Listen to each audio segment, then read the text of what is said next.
welcome to Benchmark Podcast, Episode 3. And I just want to say massive thank you for everyone that's made the effort to come down, especially Mark, who's just explained he's got 6.5 hour journey home. And I could have told you that you could have just been on the TV and we could have spoke to you, but... Yeah, no, it's nice and handy down here. I'm really glad I live in North Yorkshire. Yeah, lovely. Welcome to God's country. Yeah. Unfortunately, I don't get a chance to go and actually have a nice look around, but head straight back up the road. No, it's sunny today as well. I've gone to the beach and enjoyed it. Right. James, I was just waiting for makeup to arrive. Is that not coming? I've done mine. Actually, I feel really underdressed because everyone's worn shirts and, just a fling.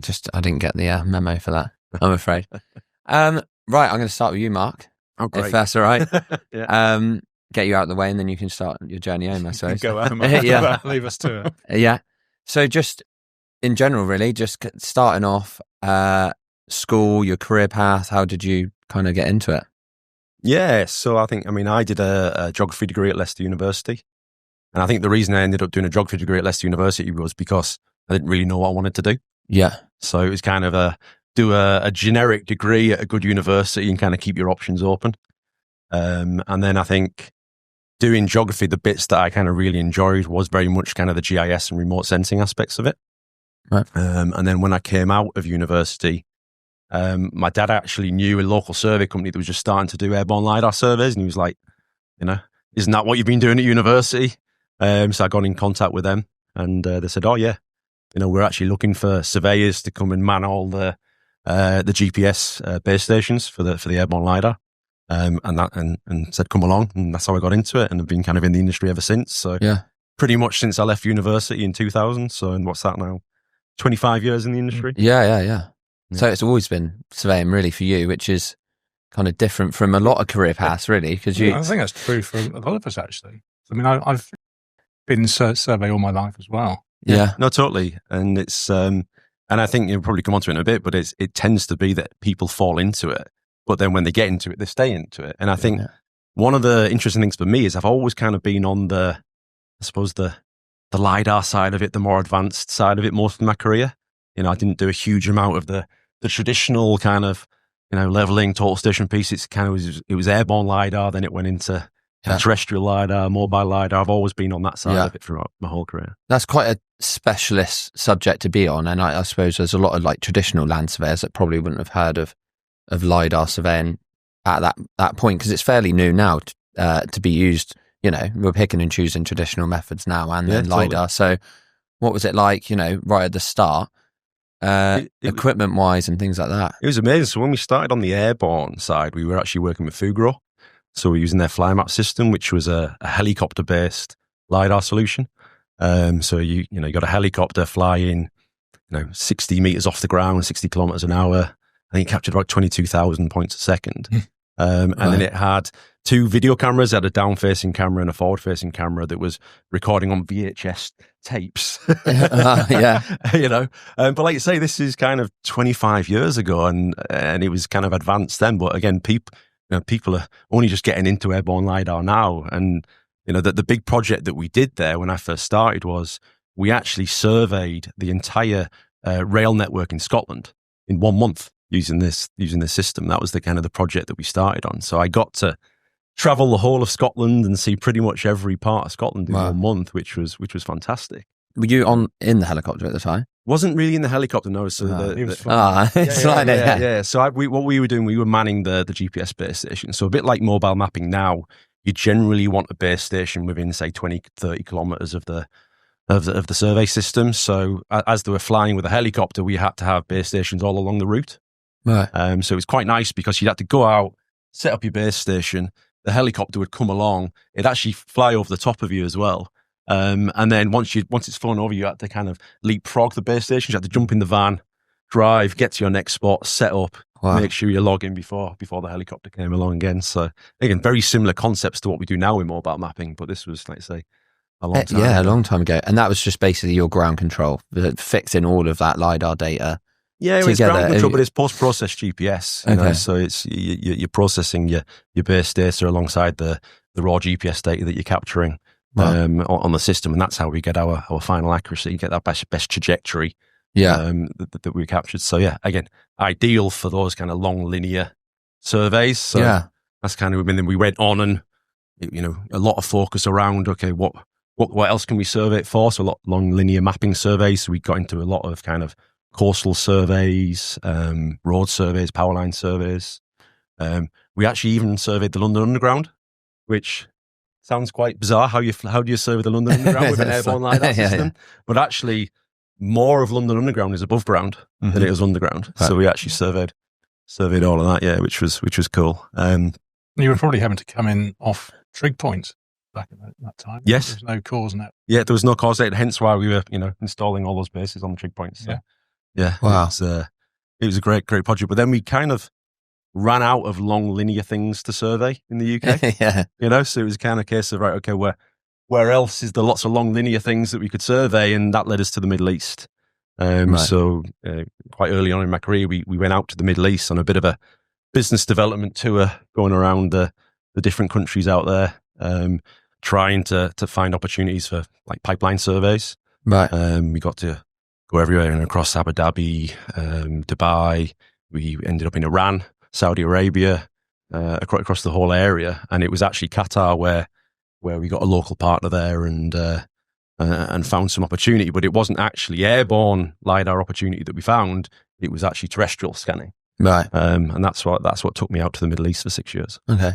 What type of equipment are you using back then? Because, terrestrial laser scanning for me is, I only started surveying for my 13 years ago, stuff like that. But you're just way before that. And it's kind of, we've evolved. We had the first TX6, I think, off of Trimble and things like that. But it's still fairly new. There's not everyone's using terrestrial laser scanner at the moment. And it seems like you've been there a long time already. It's good though. Yeah, no, so that would have been about 2006, 2007. And we were actually using Z&F scanners then, and I would say, obviously we represent Trimble, but they're still some of the best scanners you can get out there, particularly for that kind of industrial environment. Yeah. Really, really good scanners, really good quality data. But is that only like in onshore, or was it? No, so the original project was to survey all the offshore facilities for Qatar Petroleum. Right. And then once we did the offshore facilities, we came and did the onshore facilities. So I think at that time, it was probably one of the biggest laser scanning projects in the world. I think we captured across the project around in excess of 18,000 scans. And the important thing was we weren't just scanning it. The reason they were doing the survey was they needed a set of as-built records of their facilities, which they didn't have. So we had to laser scan it, but then we had to produce a complete set of, intelligent 3D models, up-to-date, GAs, P&IDs. Yeah.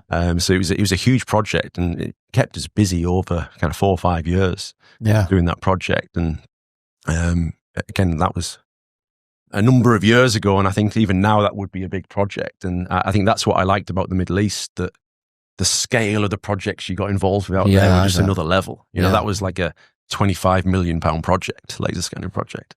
And that's, over 10 years ago. How are you storing that data then? How processing it? Just hard drives and hard drives and hard drives and, just piles of hard drives everywhere. And, I think that's something that's come on a lot, since then in terms of how we manage data now and how we work with data in the cloud. But still, you still see piles of hard drives everywhere. Yeah. That was a big challenge, trying to even just register all that data together, and then probably all local storage as well. There was no internet, no cloud server. It was local storage, and when you come to modeling that amount of data, and we had to model like every pipe, every valve, every structure, and put all the attribution on it as well. It's massive. So we couldn't do that in Qatar where we were, so we actually had to outsource that to India. Right. And to start with, that was quite challenging. We weren't seeing kind of the quality that we needed. So we actually took a decision that why don't we go and set up our own data processing facility in India? So we actually set up a company in India. We recruited, we set up our own modeling team there. I used to get to go to India pretty much every month to work with that team. And that's how we successfully delivered the project, by really building a team and getting the quality. Because as you know, it's not what you get with the laser scanner or the survey device. It's the deliverable at the end of the day that really matters. And that quality was key. But again, if you're sending data to India, How do you get it there? You had to post hard drives. Yeah. That's amazing. I've literally just had a phone call with someone who wants a 5 mil point density point cloud of this entire industrial estate. And I've kind of just called him and just said, do you realize like what you're asking for? Because it's a lot, unless you've got like a good computer, hard drive, things like that. I don't think people appreciate how big these files are and how many points you're taking.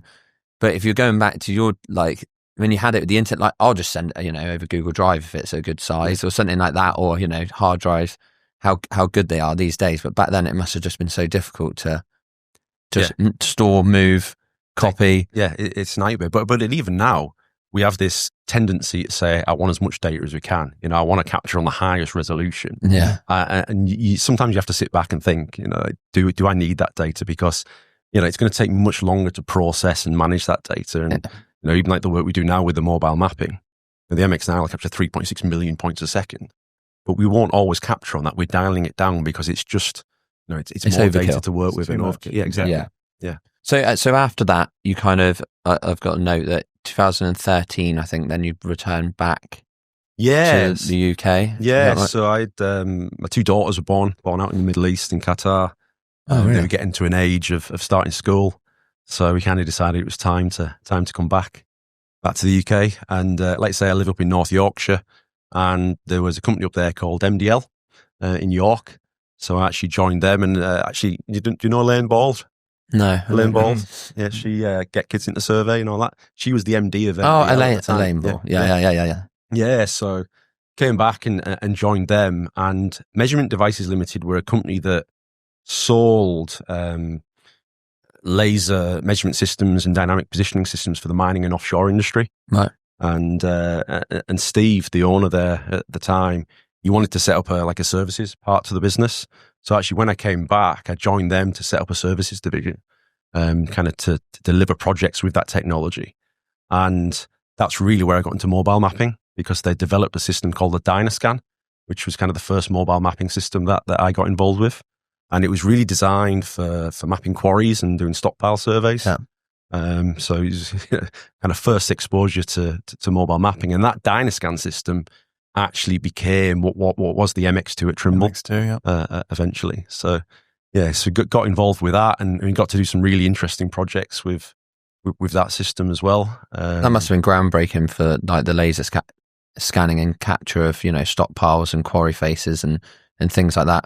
It was huge, but again, I think at that time, you capturing all that data and the process of actually processing that data and registering it and generating the deliverables was pretty painful. So we actually went back to my airborne LiDAR days, and we were using kind of the software solutions that we're using for the airborne LiDAR. We started applying to the mobile mapping to generate the results. And and that system took us all over the place doing interesting projects as well. Again, naturally kind of went back to the Middle East. We did some projects out in Saudi Arabia, surveyed 440 square kilometers of desert in Saudi Arabia, which was great. And when I say we, I kind of say the royal we.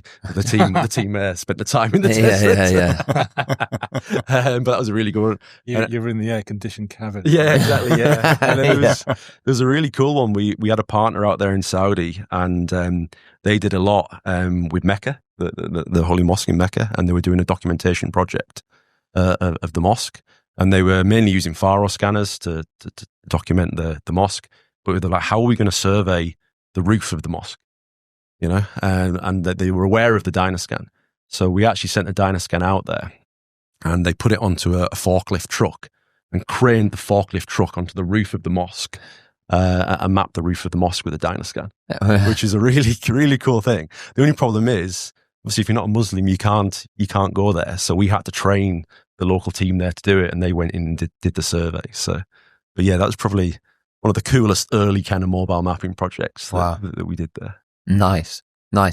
So then you went on to work to Faro, Geoslam? Well, Geoslam as it was at the time, yeah. So Geoslam's a really interesting one. So Geoslam at the time was a subsidiary of 3D Laser Mapping, Graham Hunter that was running that there. And they had what was, to me, totally groundbreaking technology, the first, handheld SLAM solutions for for capture. And, we'd done the airborne stuff, we'd done the terrestrial stuff, done the mobile stuff. And then it was SLAM. And you can see on the table there, the original ZEB1 scanner from GeoSlam. And what you can see there is, let's pick that Yeah. What was his nickname there?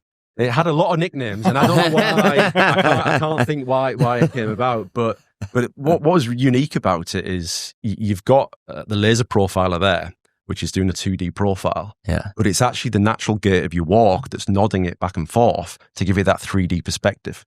Right. Yeah. Which, again, pretty genius to come up with that. And when it first came out, it was very much using SLAM to map GNSS-denied environments, so mines or indoor environments. And it very much was adopted by a lot of kind of research institutes and education to start with. But when I joined GeoSlam, it was really about kind of commercializing that and making it mass market as a SLAM solution for surveying and mapping.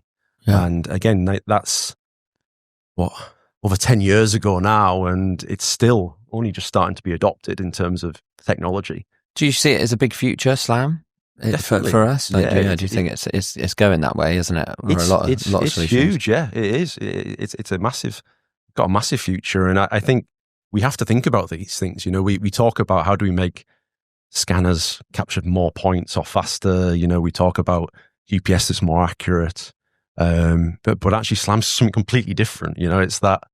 This was the whole kind of Henry Ford thing. If they ask, my customers what they want to say, a faster horse, we've got to think a little bit differently, come up with something, a completely different way of doing it. Yeah, and I think SLAM is a great new technology and a completely different way of doing it. And I think as the sensors catch up with the SLAM, then it'll really change the market. Because if you look at SLAM solutions like this is a Koyu sensor. These are sensors that are often developed for kind of automotive industries, for driverless cars, these kind of things that we're then using for mapping. Yeah. They weren't designed as survey sensors. So as survey sensors get smaller, then we can actually start kind of using them with SLAM and handheld, then that'll really move that adoption further again, I would say. Oh, yeah. But the interesting thing with SLAM is, SLAM comes from robotics. It's simultaneous localization and mapping. So it's actually answering a problem of, if you put a robot in an unknown environment, how does it navigate? Well, it's got to create a map and work out where it is within that map, so then it can navigate through the environment. Yeah. So really what GeoSlam was doing is just taking that kind of map that was almost a byproduct of the navigation, and then commercializing that as a tool. Yeah. And that's kind of gone full circle. If you look at some of the SLAM solutions that we're working now, we've just started working with the Exxon system. That's a SLAM mobile mapper, but also you can use that on, say, a drone or on Spot the Dog to actually autonomously navigate as well. Yeah. So then you get into situations where you can go survey an environment without actually entering it. So again, that's the next kind of progression of SLAM as well. I did think, like they speak about, the driverless cars and the Tesla cars and things at the moment. And, if something goes wrong, who's to blame? Yeah. And I did think with the SLAM's solutions that are, autonomous, feeding that information back, and you've put it on a drone, you spent all this money, and then it's telling the drone where to go. If something goes wrong, I own that. Yeah, I'm going to be going to whoever's made it and saying, this is your fault. Where does that lie really with that? Where do you think? I suppose you're the ultimate owner and responsibility of that data. If you're capturing it, it's the choice of how you capture it, I suppose. But you've got to have those checks and balances in place. I think when I was there at GeoSlam, one of the big developments that I would kind of really pushed when I was on the product side was that kind of adjustment to control. Because with SLAM, you have that kind of natural drift, accumulation of error, particularly if you're surveying very featureless environments. So sometimes you could do a survey and you don't quite know, is it good? Is it accurate? It kind of depends on the environment you're surveying. But if you can introduce control and adjustment to control, then you can manage that, and you can, as a surveyor, we like to know exactly, what are we getting, how accurate is it, and what we do. So, I think those developments are key, and like you say, you can integrate GPS with SLAM now as well. Yeah. So we've got better a bit more control. But then the other thing with SLAM is it's opening up new markets because it is very simple to use. You can turn it on and walk. you start to get into architects and facilities managers and other people starting to capture data, which maybe they wouldn't have been able to do themselves previously. But then it kind of comes back to this debate we always have as we make it so easy to do, but then actually, do we know what we're doing? Do we know the accuracy of what we're producing? Yeah, good survey practice still is the underpin of everything that we need to do. And of course, I think it's putting these new tools into people's hands, but sort of educating them to have an understanding of what can potentially go wrong, checking it actually closes out, they haven't got drift or an error, understanding what a misclosure is, if you like. Yeah, that's the. Do you know? It's you only learn pretty much these days. You only learn in a survey industry. I think within our office, the kit is that easy now. You're only really learning when something goes wrong, because when they come in and they say, James, Helen, Seb, people like that, this has gone wrong. And then you sit down and you explain why it's gone wrong, what's happened. You can do this to get around it. Things like that. That's how we're learning now. Just because the instruments are just so easy, whereas before it was, you had to think a little bit more, didn't you? Yeah. You've had experience recently, didn't you, of a drone sort of fused with a SLAM solution down a mine. Yeah. And that was autonomously navigating through the mine. Yeah, it was scary. Because we put it on an Ep3 drone, so it's a big drone in a mine, and it purely, flying purely autonomously.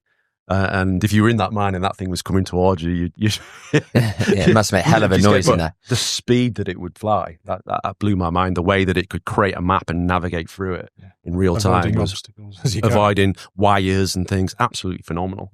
And is that, I don't know if you've ever seen kind of Prometheus. Oh, yeah. I know the bit you're talking about. Yeah, exactly. Where there's an unknown kind of mine and they just send these little balls in there to go and map it, and you get that real-time feedback. That's kind of where we get into with the technology. Yeah. The things like for sort of disaster management, that's the sort of thing that strikes me. Fantastic resource to potentially use that you can get in there if it's dangerous, places on fire or contaminated, what have you. It's a great way of capturing accurate data very quickly. There's some of the culverts surveys that we've had inquiries about and things like that. There's a lot of people have these Helios drones and things like that, and they send them in. And I know they don't have a great battery life, so they could go in. You've got say 20 minutes, say max. I'm not too sure on that, but that means you can get 9 minutes along, and then you need to turn around. You need to get back in that time. And then what you need to do is then you need to get back down again with a new battery, get to the 9-minute set point, and then try and improve what you've already got. So having a drone, that autonomously does it, manually can just go straight back to it, is obviously going to cut that greatly, really. It'd be really good. Yeah, no, totally. And I suppose what we're just saying is there's all these new ways and more ways of capturing data. It's getting easier and faster, and we can get into areas where we couldn't get into before. But then it becomes, well, what do you do with that data? How do you get the value out of that data? Yeah, exactly. And that's really where a lot of the software comes in. And that's where we're kind of seeing a lot of advancements at the moment. Right. So we've got a new visitor to the podcast. Thanks. So 2019 comes and you go to Korec. Yes. So start your journey there. Yeah, I think when I was at GeoSlam, a big part of the role was building like a global distribution network. So I was kind of abroad a lot. So it's great to see the world, but you get a bit, there comes a time where you want to be at home a bit more. So I was looking for an opportunity kind of very much in the UK. And obviously I knew Korec. Korec were a distributor of ours. So we had that relationship there. And I got the opportunity to join Korec actually originally as professional services director, which was all around the mobile mapping. Again, we may experience in mobile mapping because, we had the Trimble mobile mapping systems, but, at that point, there was still a price point where, it's still quite high, but there's a lot of people that wanted to access mobile mapping technology, but weren't in a position to purchase. So we set up the professional services division to actually enable people to access mobile mapping. So, if really working with a lot of our customers that we were already supplying, technologies to do, but say, okay, if you want to use mobile mapping, you can. We will support you to do that. Yeah. And that's what the professional services division was about and still is. We still have that team. They do some phenomenal projects and support our customers to really access mobile mapping. And now with with the kind of progression of mobile mapping solutions, as with everything, the price point comes down and the ease of use improves. Mobile mapping is far more accessible now, particularly the likes of the new MX60. The performance of what you can do with that solution at that price point is unbelievable. So now what we've seen is, as well as giving people the option of supporting them with a service through mobile mapping, we've seen a lot more kind of mobile mapping hire. Yeah. So people will now actually hire the mobile mapping system and do it themselves. And then it's a natural progression into that industry. So that's kind of where I started with Korec. And then after a year, I went into the UK sales director role. What does that entail, your role now with the... So I mean, as sales director, I've got to set the strategy for the business in terms of how we're going to grow, how we're going to supply our solutions to the market. Luckily, we've had some good growth over the last few years, so we must be doing something right. But yeah, it's really working with the teams day to day, making sure that we're doing what we need to do when we're speaking to our customers and delivering what we need. And I started the sales role in March 2020. So right at the start of COVID. Brilliant. I'm just taking a great role here to drive sales when everyone's at home. But in many ways, that was a bit of a blessing because it gives us a bit of a time to just sit back, evaluate, what are we doing? What are we not doing? How do we need to structure the team and go out there and build? And luckily, we've been able to build ever since. Yeah. It's an amazing career you've had, I have to say. It's been varied. All over the place. It's been varied, but I think it's been good having that, like the services side at the start, to really understand what the surveys companies are doing and the challenges that they have, and then move into working for the manufacturers and the suppliers. I think if you've done it yourself, you've got that understanding of what the customers are trying to do, and I think you're in a better position to then serve that and support the customers. And at the end of the day, it's the customers that are key. It's What's been your biggest love for the the geospatial industry? Just is it just technology, or has it been the travel, or has it been anything like that for you personally? I think it's a bit of everything. I think we undersell the opportunity in the geospatial industry. And if you think about it, we've got really great technology. We've got 3D scanners. We've got augmented reality. We've got drones, robotics. All this latest technology. You get to be travel the world. You get to work on really interesting projects. And I just don't think as an industry we sell that opportunity enough, which is part of the skills gap problem we have in the industry with people coming in, because they're not aware of it. They're not aware of what a great opportunity it is. Yeah, I think there's two things there, isn't there? There's selling it to the new cohort we want to attract and bring into the industry. And I think it's, I don't speak as somebody who's out there practicing like you are now, James, but it's selling to our customers or to your customer base and really trying to up the value of what you do on a daily basis. And the tools that you're using. Yeah, I think it's evolving, isn't it? The industry has evolved, I think, over the last few years. It's not just, going out of a total station, theodolite, and just measuring undisturbed ground anymore. It is massive data capture. I think you've in previous podcasts you sort of talked about educating your customers, and I'm still interested to know whether you see that as a vital part of your role or not. I think you just have to. I think you have to educate. There's so much in the industry now where they don't actually know what you can do with the kit that you have. You have all of this amazing piece of equipment, and they'll just want a 2D plan. Can you lift my drain from here? Tell me it goes over to there.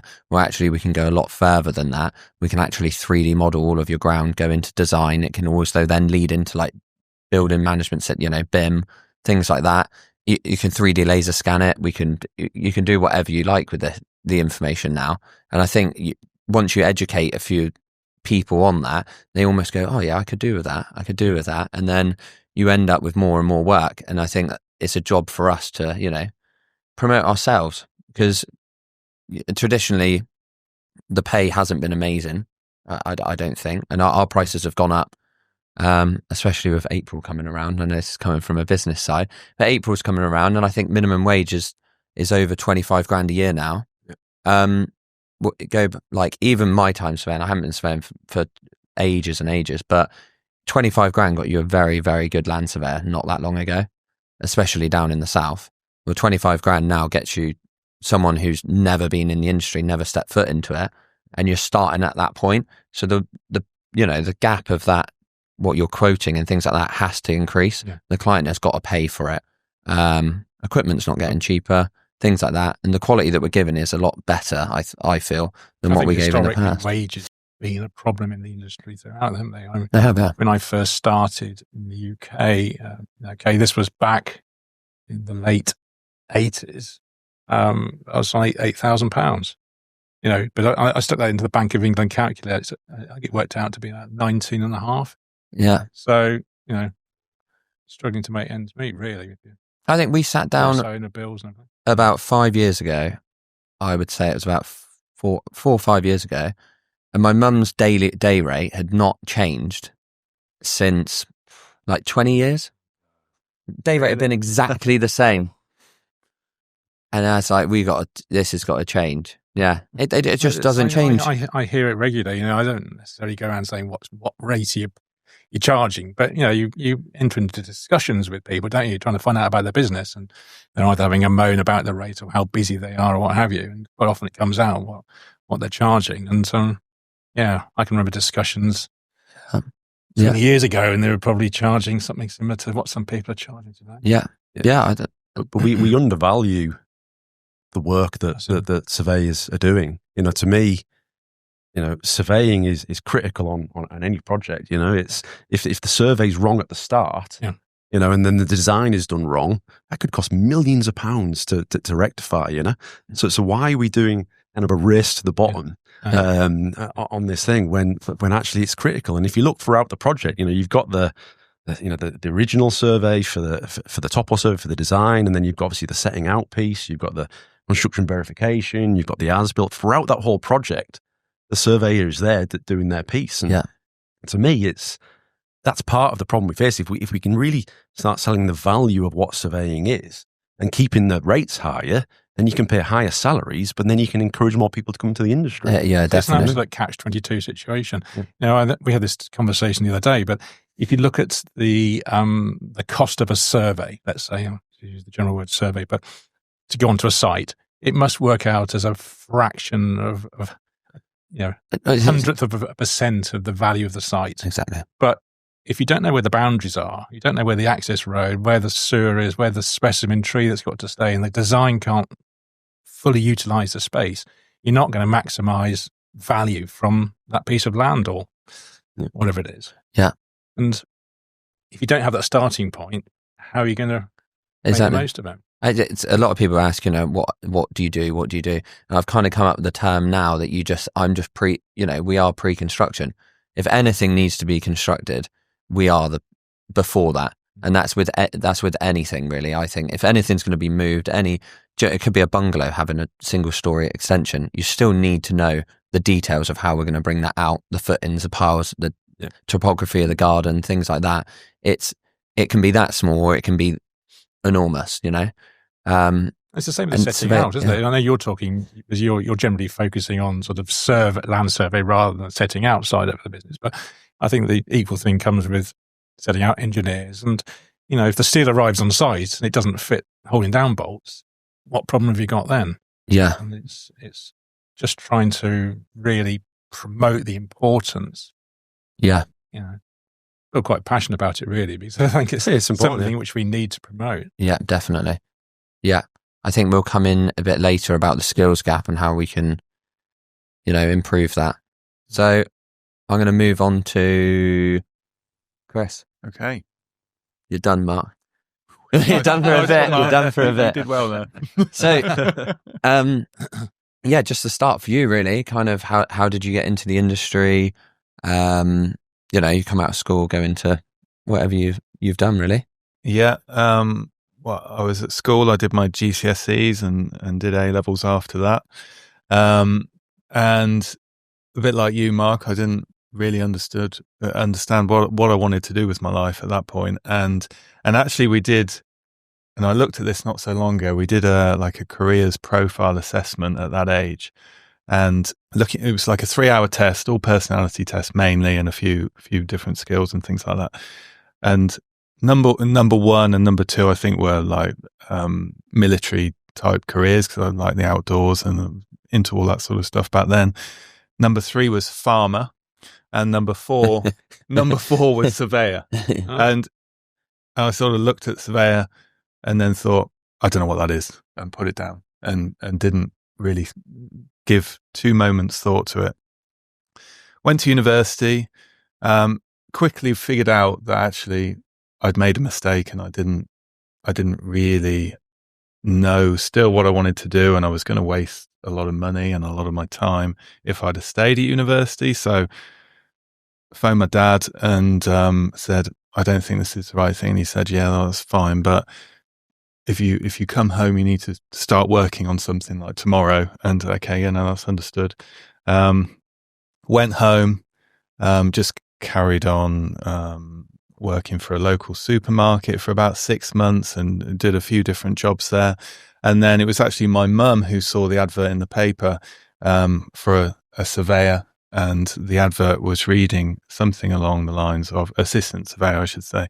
Job in the paper. Job in the paper, yeah. Much as your mum was saying. And was it the Daily Telegraph on a Thursday evening? No, it was not. but that was the place. No, it was not. It was very much a local paper, and it was a great advert, a really great advert, and it was, you got to enjoy getting out there, enjoying all weathers, getting muddy, getting wet, all conditions. But if you like that, you've sort of got a bit of an eye for mathematics and all the rest of it, then this is a job for you. And I went along. I have a bit of a bad history with job interviews, I have to say. My mum and dad actually took me over there because it was in the middle of nowhere, this place. And we went over at the weekend just so I knew where I was going for the interview. I was like, yeah, I know where I'm going. And the interview was the next week. Got lost. Not a good start as a surveyor. Was 20 minutes late.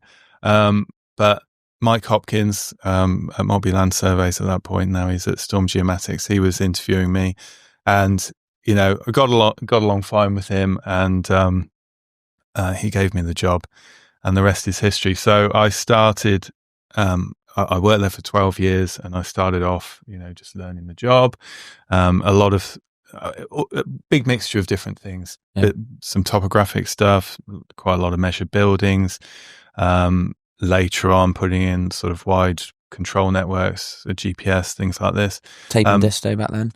Yeah, tape and disto.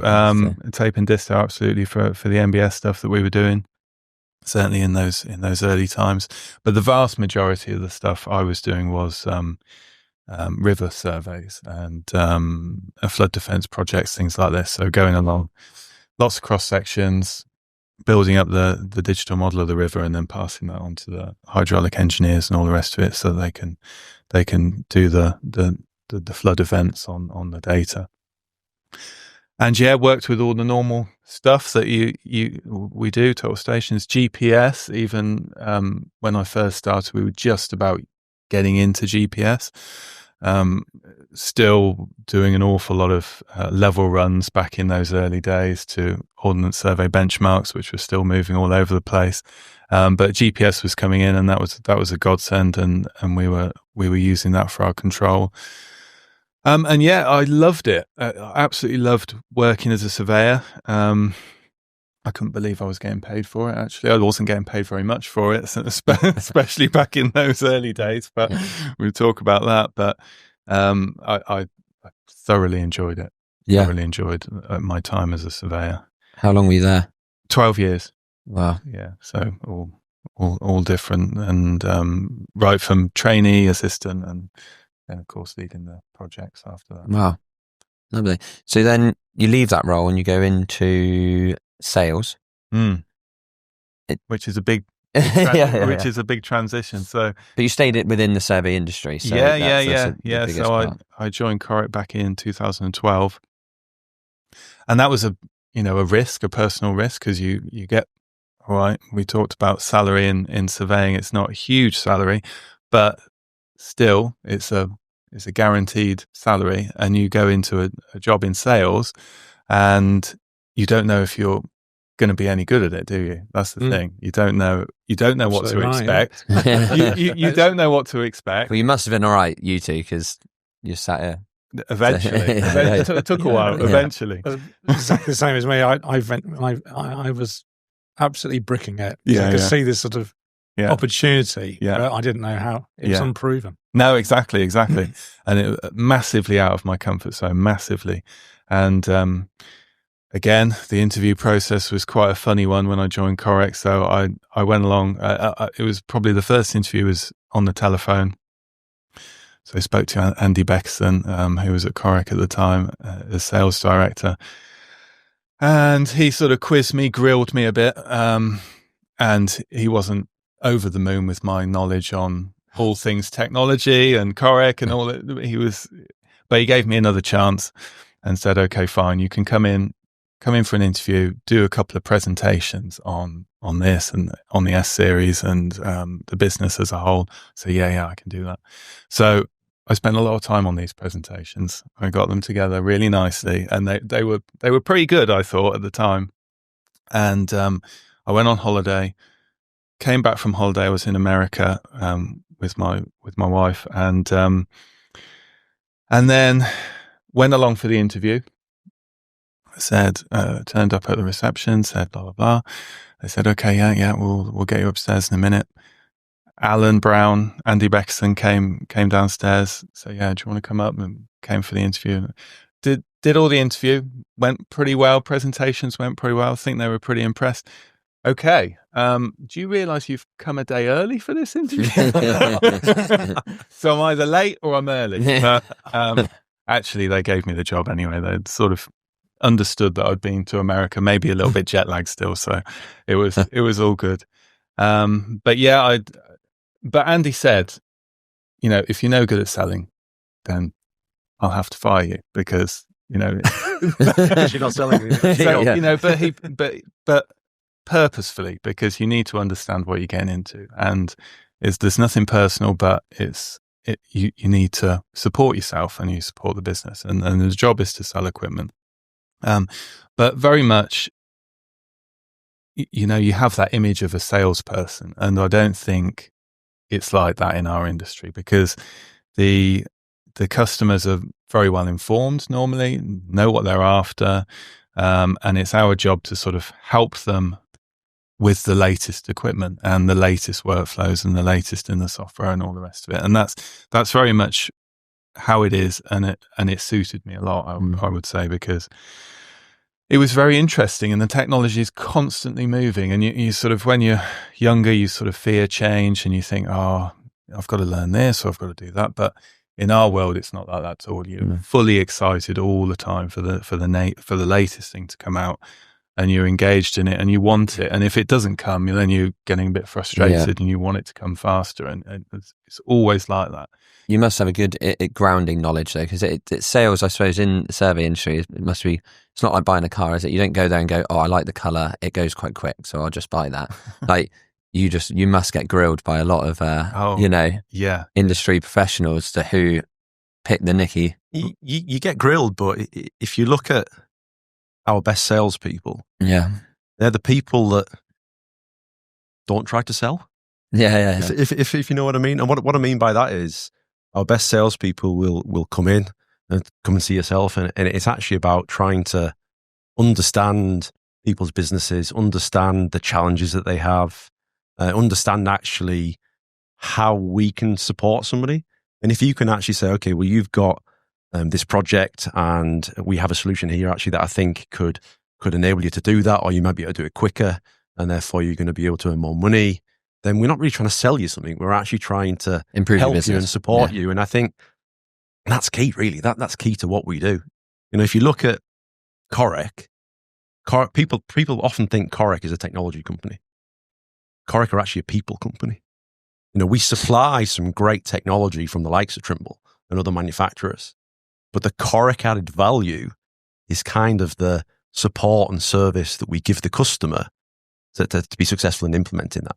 So it's about having the right people with the right expertise and knowledge and understanding the customers at that level such that we can make them successful. So it's that combination of the manufacturer and Trimble and the amazing products, plus the support and service and assistance that we can give as a distributor that actually makes it successful. Selling a great product definitely helps, doesn't it? It helps, but it's down to that relationship building and really trying to tune in and understand and speak to the customer and understand what they really need. Yeah.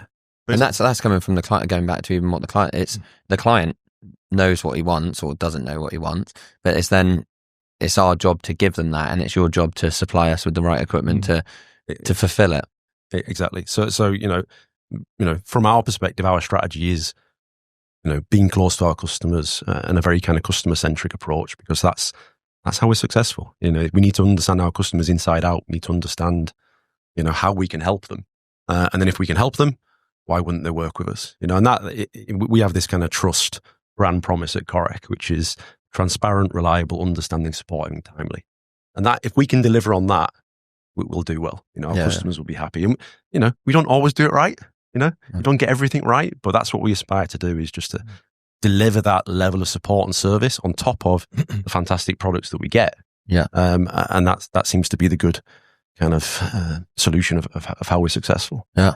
So sales in the survey industry, it is different, but at the end of the day, it's just about understanding your customer, supporting your customer. But you are right. You do get grilled from some people, and some people expect you to know everything about everything, which of course you're never going to do that. But I think overall, the customer base that we have, and most surveyors, most of our customer base are extremely pleasant to deal with, actually, and they're not too bad at all.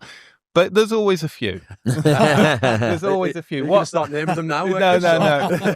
What I used James Richards. What I used to do is, if I knew I was going to have maybe a bit of a hard time with some people, I would book a meeting in later the day with a really nice customer to make me feel better about life afterwards. Yeah. And the police are always a dream. We have a lot of police customers, and they're always lovely to just go in and have a cup of tea with and talk about GPS. I honestly think I could count on less than the fingers of one hand of saying nasty people, but people it's not, I haven't liked. It's not so much nasty people. It's the reception, and you go and see a Trimble customer, and that's always a pleasure and a joy. But if you go and see a competitive user customer and try and show them Trimble, then that might be a different way of doing it. I can always recall. I went to it's a SLAM solution. I went to a day down here in Exeter, and poor lad was trying to sell this. We were like in a brewery, and we were all sat there and having a couple of drinks, and there's a surveying company in Devon, and he's a bit of an older guy, knows his stuff, and he was relentless, and to the point of it was uncomfortable to be sat there, and it was just, what do you do with this? What do you do with that? What do you do with this? And it was just fire after fire. And he must have answered about 10 questions on the spot. And then he was just making notes, writing down everything he was saying. It was so awkward to be around. And I was like, give him a break. He's only trying to sell you something. I swear, he probably didn't buy it, to be honest.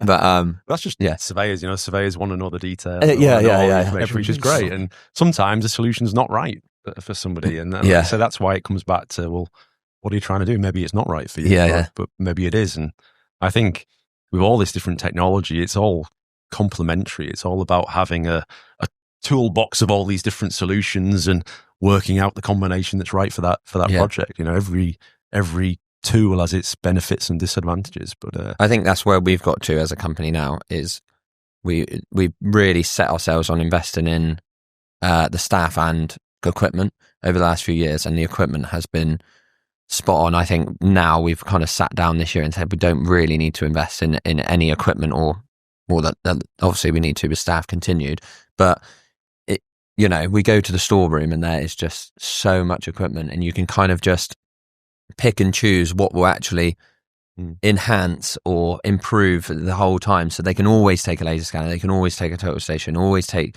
R12Is, they can always take the best GPRs and electromagnetic locators, and it all suits, it all comes together It's really good at the moment. I was listening to your mum in the first podcast. She said that one of her best days when she goes to the store cover and there's nothing there. Yeah. All the kits are. We had this week every single piece of equipment off the shelf.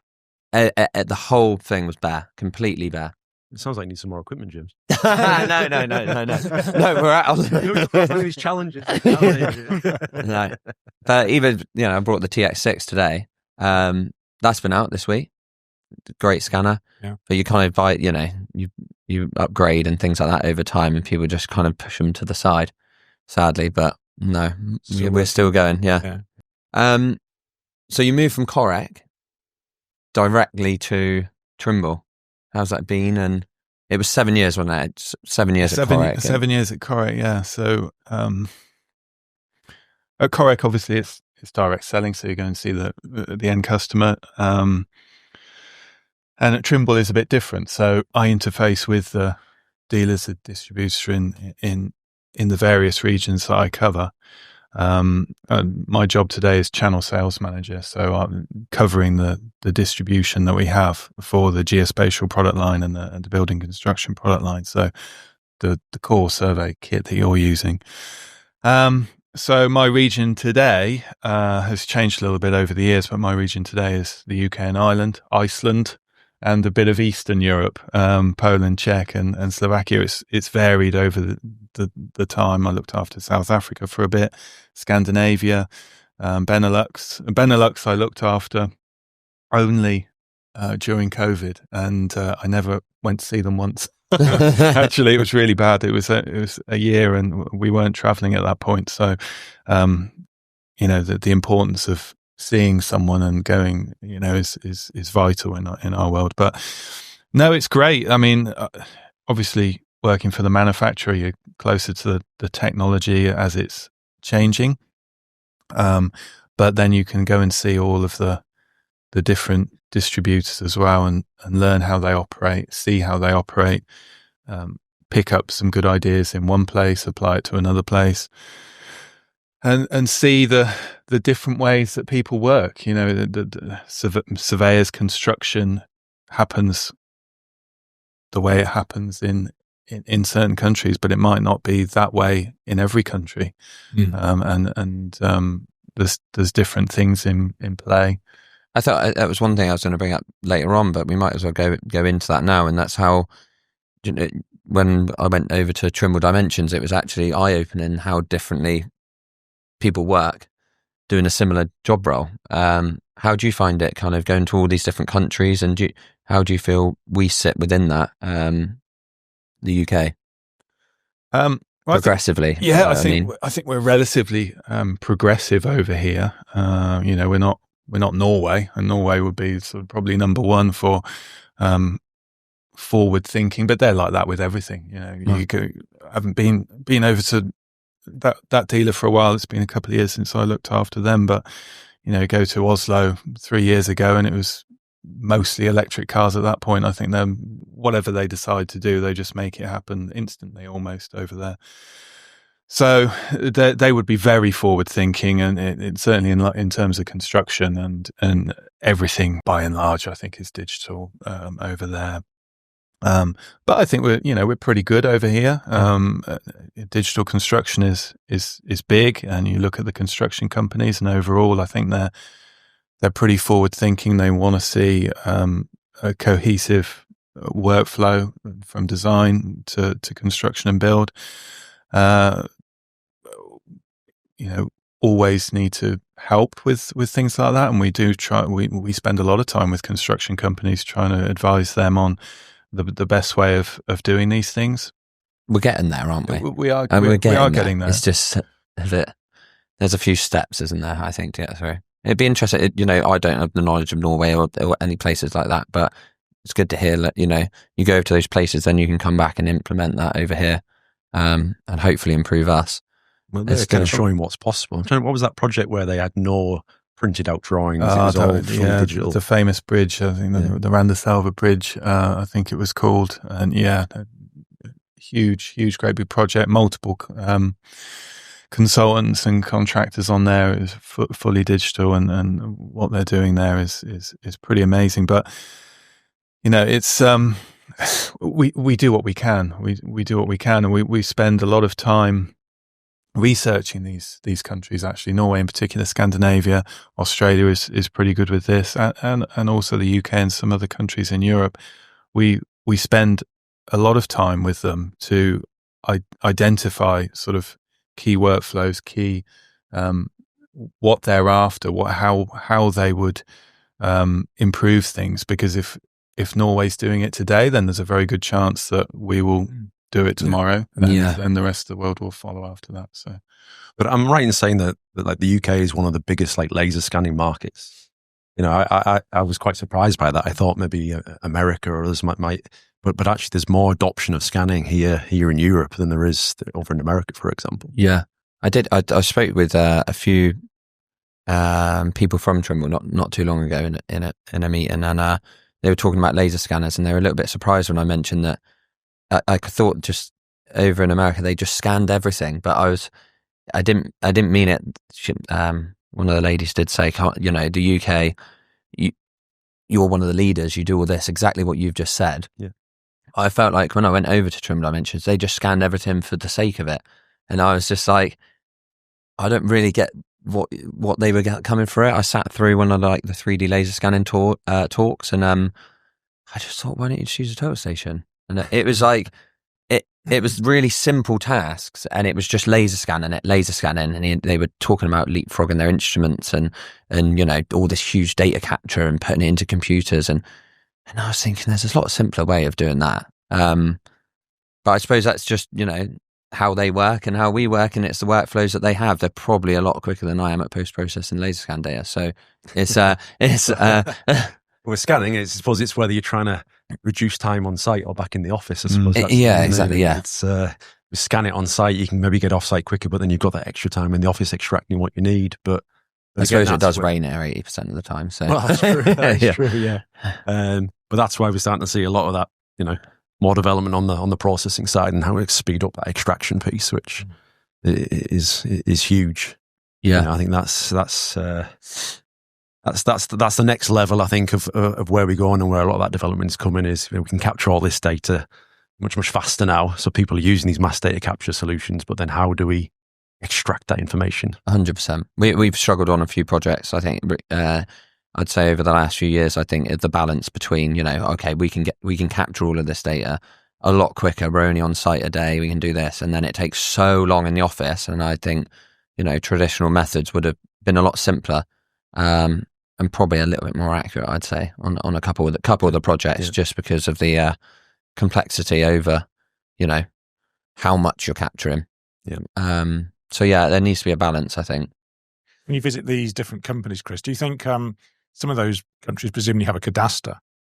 Yes. Do you sort of see different workflows, patterns, or maybe don't get involved to that level? Probably not to the individual customer base, but yeah.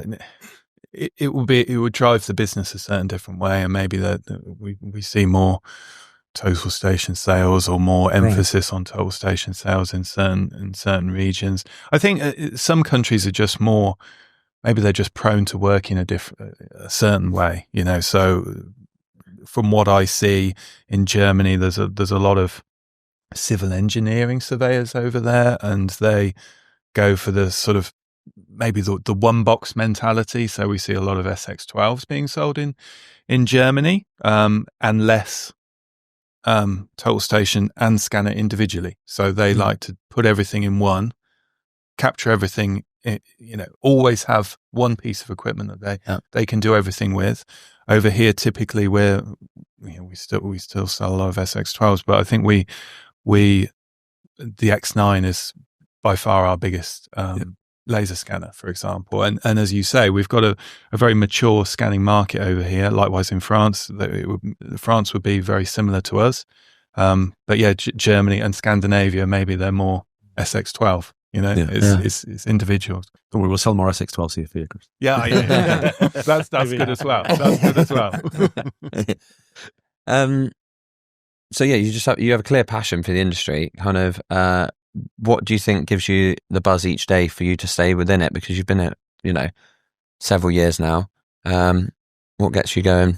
Yeah, similar to you, Mark. I think we probably started about the same time, 2000, so 25 years. It's the technology, probably. It's the technology and bringing that to the market and bringing that to the people. And you get a big kick out of when you improve someone's workflow, when you improve someone's life. I look back at thinking about some of the sizes of the GPS backpacks that we used to carry around and the performance of them.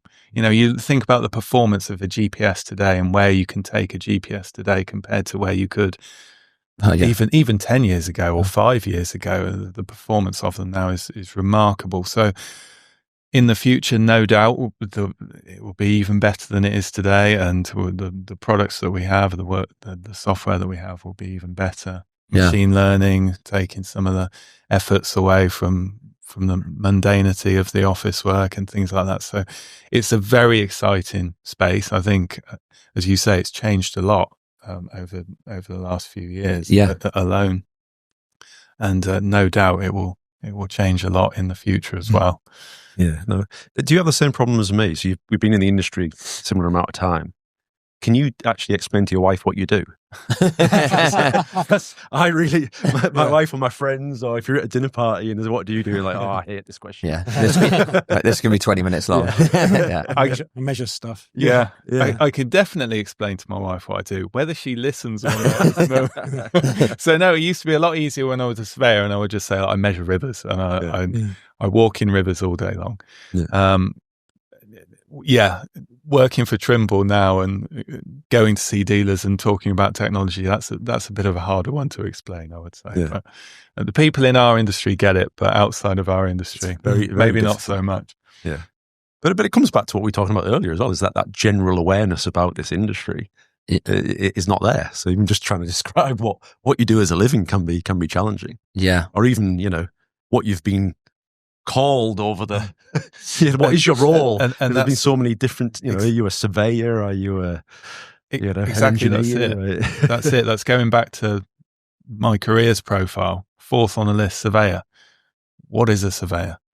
No one knows what a surveyor is when you're that age. Is it a land surveyor, is it a civil engineering surveyor, or is it actually a quantity surveyor or commercial surveyor or residential building surveyor? Or there's so many, you really need a nice long list of all the different ones, what they do, and an explanation as to actually, I don't have any interest in doing that, but actually that one sounds brilliant. Yes. Who are the people who are doing this? I think where are they based? How can I go and work for them? Improved a bit, because I think when I first started, I was trying to tell people I was a land surveyor. It was immediately they were getting confused with, do you value houses? Yeah. Are you, working in a sort of a taking quantities off project? And I was trying to say, no, I make maps, and people couldn't quite understand that. Yeah. But I think you just got to keep upselling.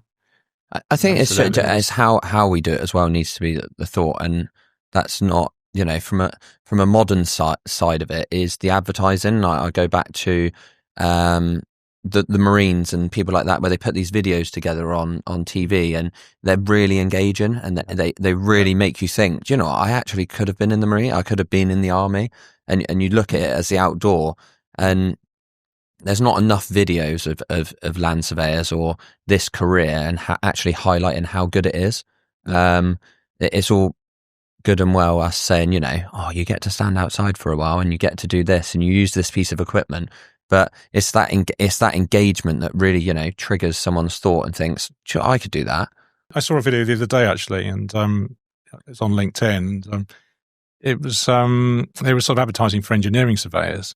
I think that's the right term I should be using. But it was MJ Church. Sam Lemon was making brilliant the video, and it was a well-made short video, and it was pitched at, we're recruiting people who are interested in mathematics and robotics and AI. And it's kind of all these new technologies, just trying to bring people in. It's not just, you need to have studied at a degree level surveying. We're attracting all these different types of people in. This was on my notes to speak about earlier, because I thought that video was actually brilliant what Sam had done there. And he speaks about the skill gap really well within that. And I think we've got a prime example at Benchmark for someone that Josh, I don't even put, if you have met Josh, you'd know. He's like 6'4". Okay. So he's a big bloke. But he was one of my best mates at school. Came out, went to university and did 3D gaming art. That's what he studied in. Created all of this gaming art, things like this. Came out, couldn't get a job. Especially down south, couldn't get a job. I said, well, why don't you come along? You know, we've got a little bit. I honestly didn't think he would stick around that long. And the job role has gone from, you know, he came when I was trying to do utilities and topo surveying, and it's kind of evolved with the 3D laser scanners into this 3D digitization of like all of this equipment now.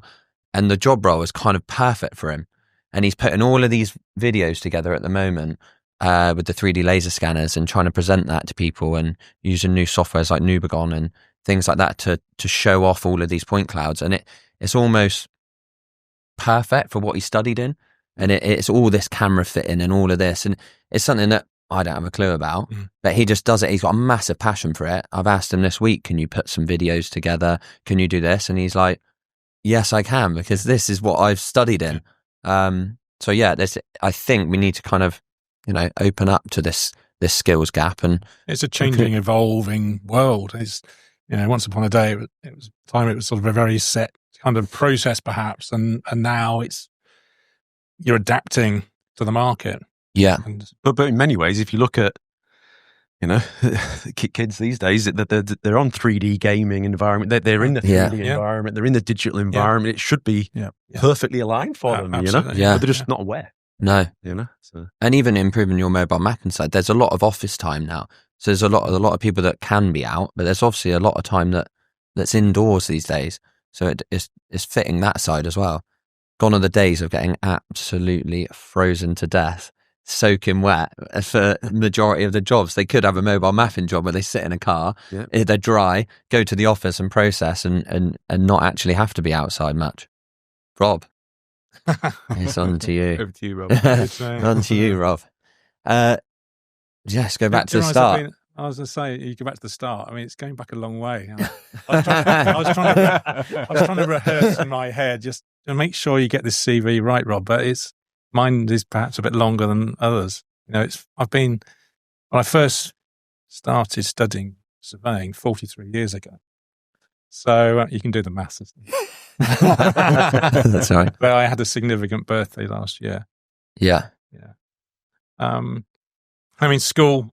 I think a lot of our stories are so similar, really. You know, when I was at school, wasn't my finest hour, really. I wasn't particularly academic. I had pretty atrocious A levels, and I didn't really come out knowing what I was really wanted to do.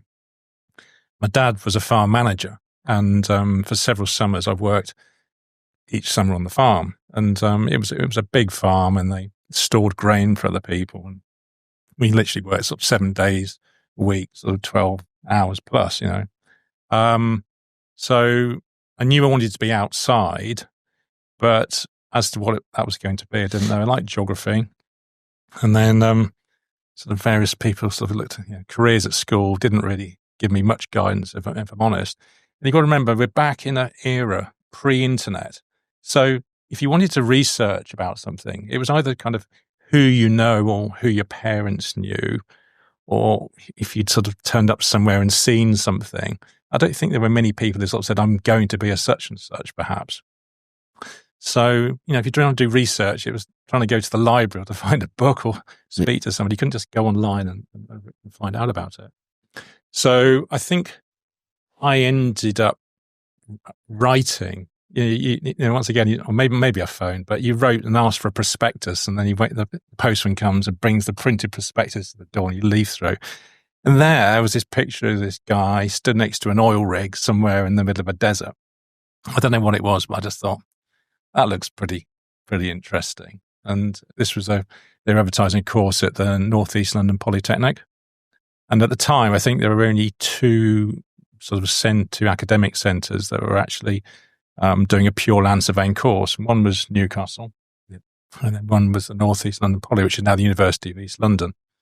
My A-level results weren't good enough to get on the degree course, so I did an HND.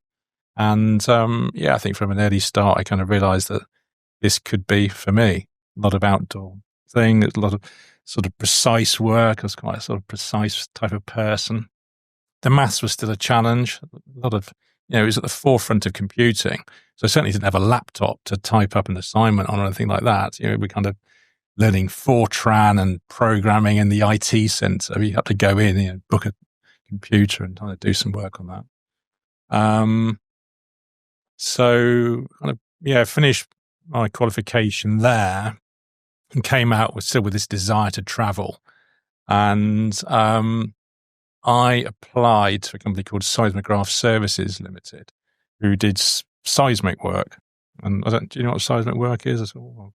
But it's basically looking for oil, if you like. Okay, yeah. So it's kind of looking for oil below the surface, sending down a sound wave, bouncing off various strata, and then modelling what the strata are like and identifying good places to drill.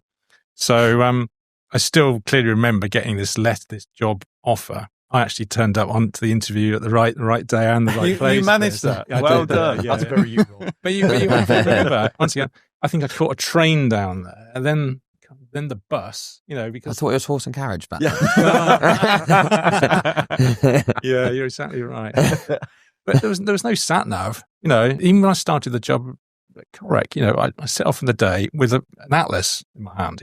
Yeah, and you navigated, you pulled over the side of the road, did the next 10 miles. Oh yeah, it's left.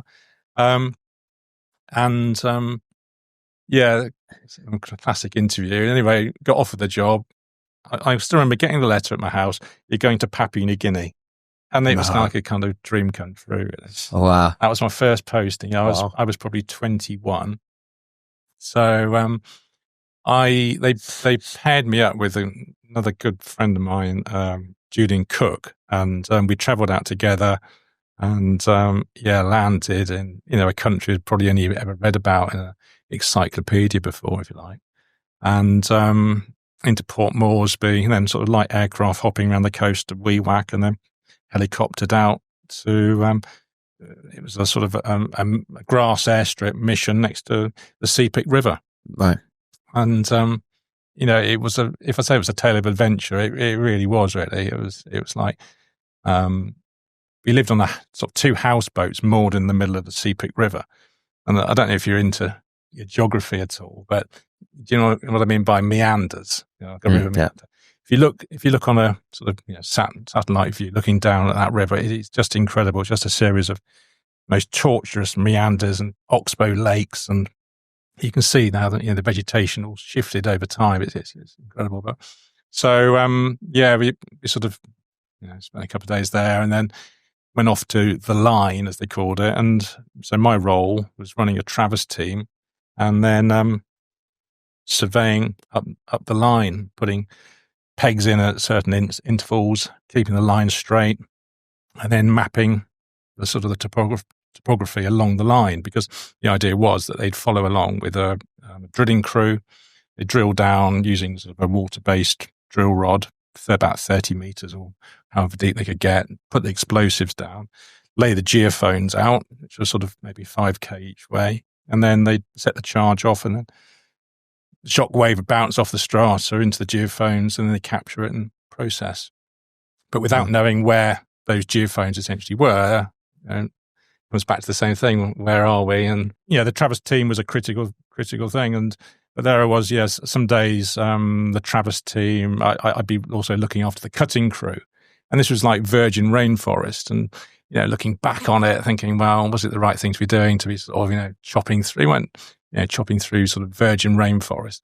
What I found incredible was that you could go back to a line that had been chopped, and this line was perhaps only 4 meters wide or something. You could go back 6 weeks later, you wouldn't find it. Vegetation just grew so quickly. So we sort of built helicopter pads every 4K or so, and then you spent probably 7 days out on the line under canvas, and got flown back for a bit of R&R back at the houseboat. And how did you deal with like land division and things like that back then? Because obviously, that came later. That's I suppose the next story in the Middle East. But I didn't last very long there, unfortunately. It was kind of the price of oil dropped, so I did 2 tours, and it was last in, first out, really.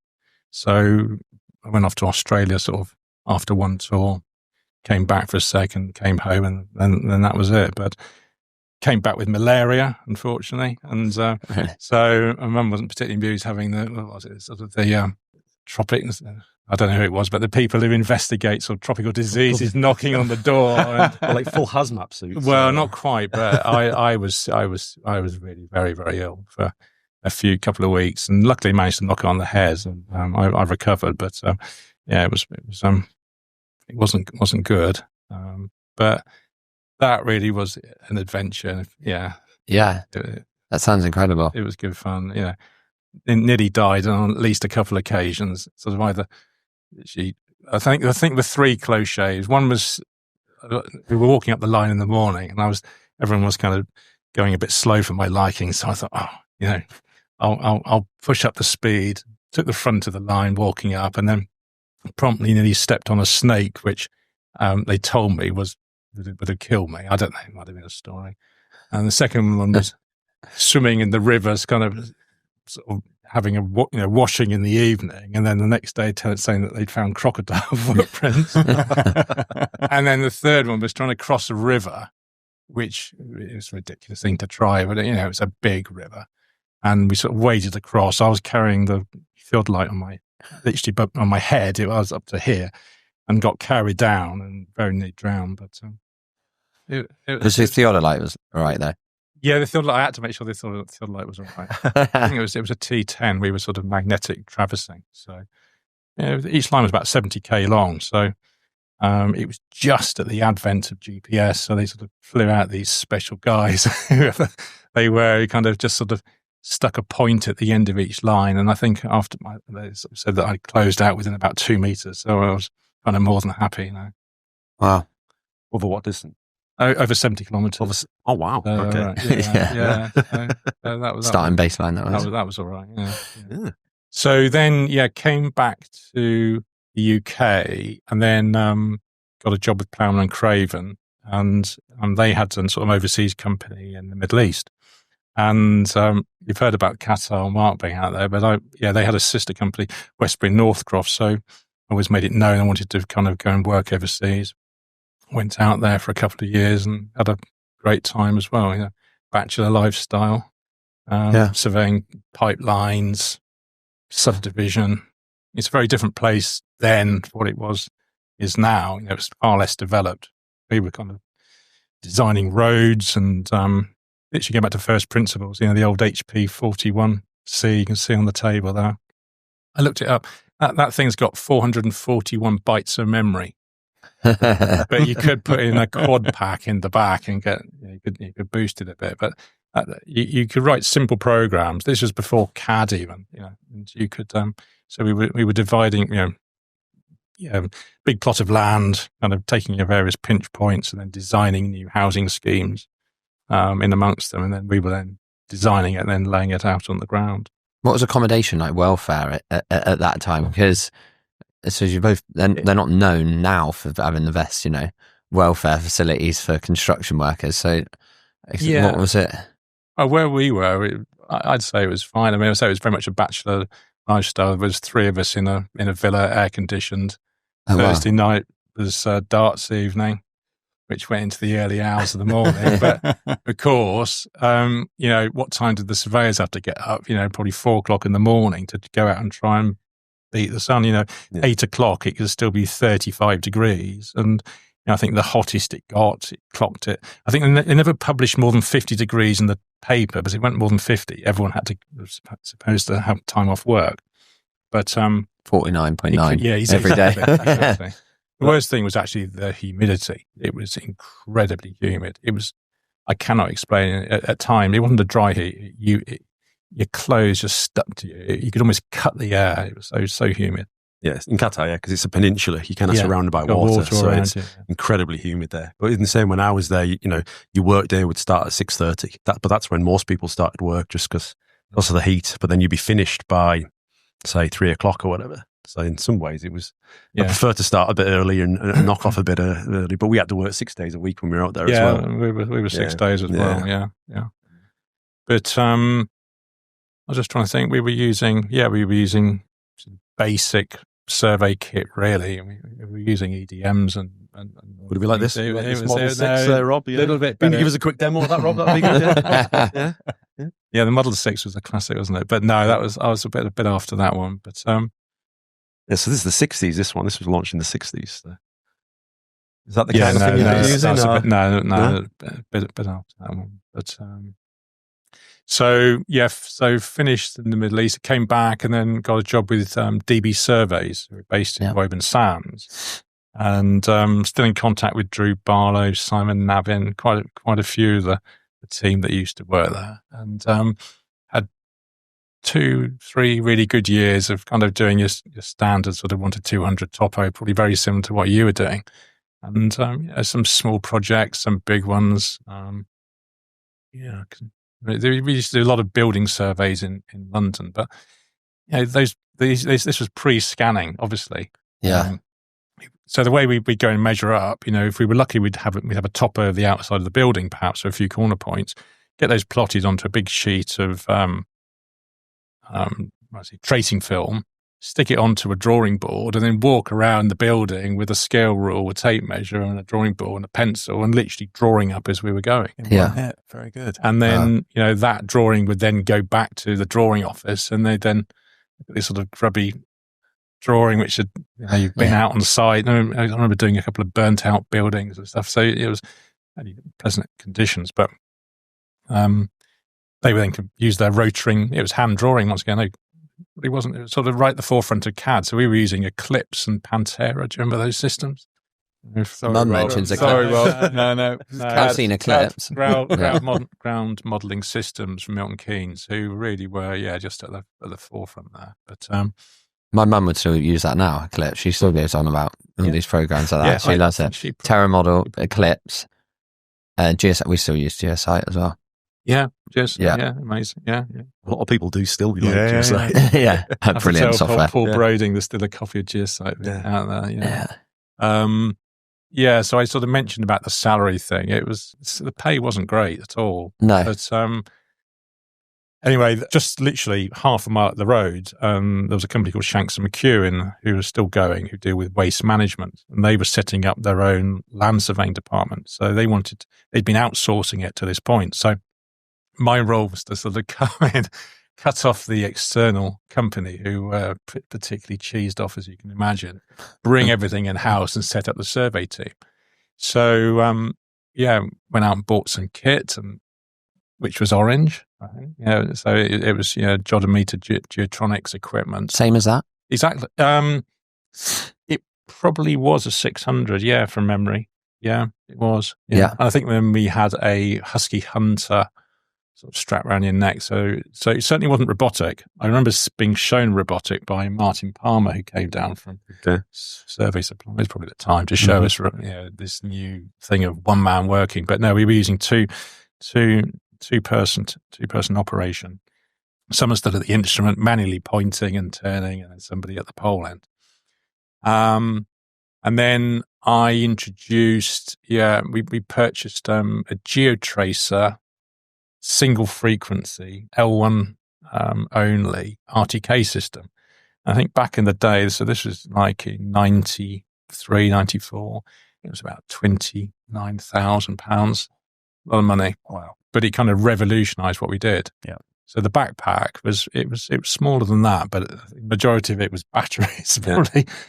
And we were infilling the London clay brick pits. So, so they'd been making bricks on this blue clay. When it was in the middle of the summer, it was like a dust bowl. In the middle of the winter, you would have like 10 pounds of clay stuck to each foot as you walked around. It had some weight in the backpack as well. It was really, really hard work. Yeah. But no, we sort of started, if you like, the digital revolution in some ways. But up to then, a lot of it would be sort of hand plotted in these old, enormous plan chests. And we now started. We invested in an Intergraph, I think it was at the time, sort of quite a high-end computing system. We were doing DTMs, and we were calculating their void take-up, because to them, the asset was the space left in the hole in the ground to fill with rubbish. So we were doing a sort of a monthly calculation, walking around these pits, working out that. And it was a good job. I can remember going in as a kid and the big whiteboard, and then she'd digitize all the hand drawings and things like that, and it would all be coded, and you just go on that big. I can't remember what the board's called now, but like a digitizing board. Yeah. A big digitizer. It might have been just digitizer, to be fair. It was a digitizer, yeah. But I think, so the data we were capturing was digital to start with. We weren't handbooking or anything. No. We were capturing it electronically, feeding it into a system, being processed, converting it in, just as the same as it is today, really. But the difference was things like storage capacity. So we invested in a 1 gigabyte hard drive. And I reckon we actually had a bigger hard drive than the IT department. I think we spent about 70,000 on computing equipment, which was a lot of money back then. But this box was about this big, and that was a 1 gigabyte hard drive. So you go into geotronics then? Yeah, exactly. So having used the equipment for 3 or 4 years, Andy Beckerson and Martin Lilly sort of came down one day and said, we think you'd be pretty good at not just using the kit, but selling it. And I sort of thought back, and I'd done an assessment like you at school, Chris, I think, and I think sales was somewhere down at the bottom of options. It wasn't something I'd ever considered, really, and it was a step into the unknown, because I took the job and moved down to the West Country as well. So it wasn't with a young family, so it wasn't as though it was kind of all set in stone. It could have gone horribly wrong, but no, it went really rather well, and the most important thing was I really enjoyed it as well. What do you think made you really good at it? So it's $1 million question, isn't it? I think it's being able to communicate with people, to two-way communication, being able to kind of ask the right questions, trying to make that relationship with people, to kind of really understand what the problem is that you're trying to solve, and then presenting them with a solution, which they almost can't say no to, because if it does make your life faster and quicker and easier, aren't you going to take it? Yeah, of course. I can still remember. I can remember the first sale I ever made. It was to an archaeologist somewhere in Oxfordshire, and I just couldn't believe. I was going through the process, and he said he was going to buy. Shook hands, walked out the door. Like my knees were shaking. I got about 100 yards up the road, had to pull over in the lay-by and phoned Andy and told him. I just couldn't quite believe I'd actually got my first sale. And from there on, it just kind of all went downhill. Yeah. But those are the days where we were selling the Jodometer 600. So it was this type of unit, but you could upgrade it. So you could start off as it was servo-based. So you could either use it as a point and shoot, 2-man still, logging at the instrument, and you had to manually point and manually turn, but there weren't, it was infinite drive, if you like. And then you could upgrade it to auto lock. So then you had the active target. It would now track and follow the person on the pole. Mm-hmm. So you didn't have to focus, didn't have to point. And then the last upgrade you could do is to put a radio in it and then turn it into robotic. No. And that was the beginning of robotics now. But I'm glad they don't make the noise anymore, because the 5600, I remember just starting off, and I would use that and that whirring sound, and you'd lay there at night and it would just be like that, and you'd just be thinking, oh, that's not going to stop, I don't think. And then you'd have another day of it, the next day of it, just whirring around. I mean, when we first started, don't forget, we didn't have reflectorless technology either. So you were talking about sort of waiting for new developments. Mm-hmm. I still remember, Alan Sharp, I think, was sort of drip feeding me bits of information, promising me this thing with the companies. I think we were all slightly disillusioned. Another manufacturer had reflectorless measurement. We didn't. And we were still going around, people trying to do elevation surveys. I was still promoting how to do intersection from 2 points from 2 positions onto a common point, and then Geosite would calculate the intersection. still trying to make sales that way, which was quite challenging against a reflectorless instrument. And then when the DR200 came along, that was like manna from heaven. Yeah. Yeah, that was really good. You went on and joined Phoenix after evolving for a bit, and then you went into Phoenix sales, and that was kind of Topcon instruments. So I have to say you must be quite good at selling, because Mum bought a Topcon, which is she's just been through and through Trimble and all that. So I suppose the box is slightly yellow.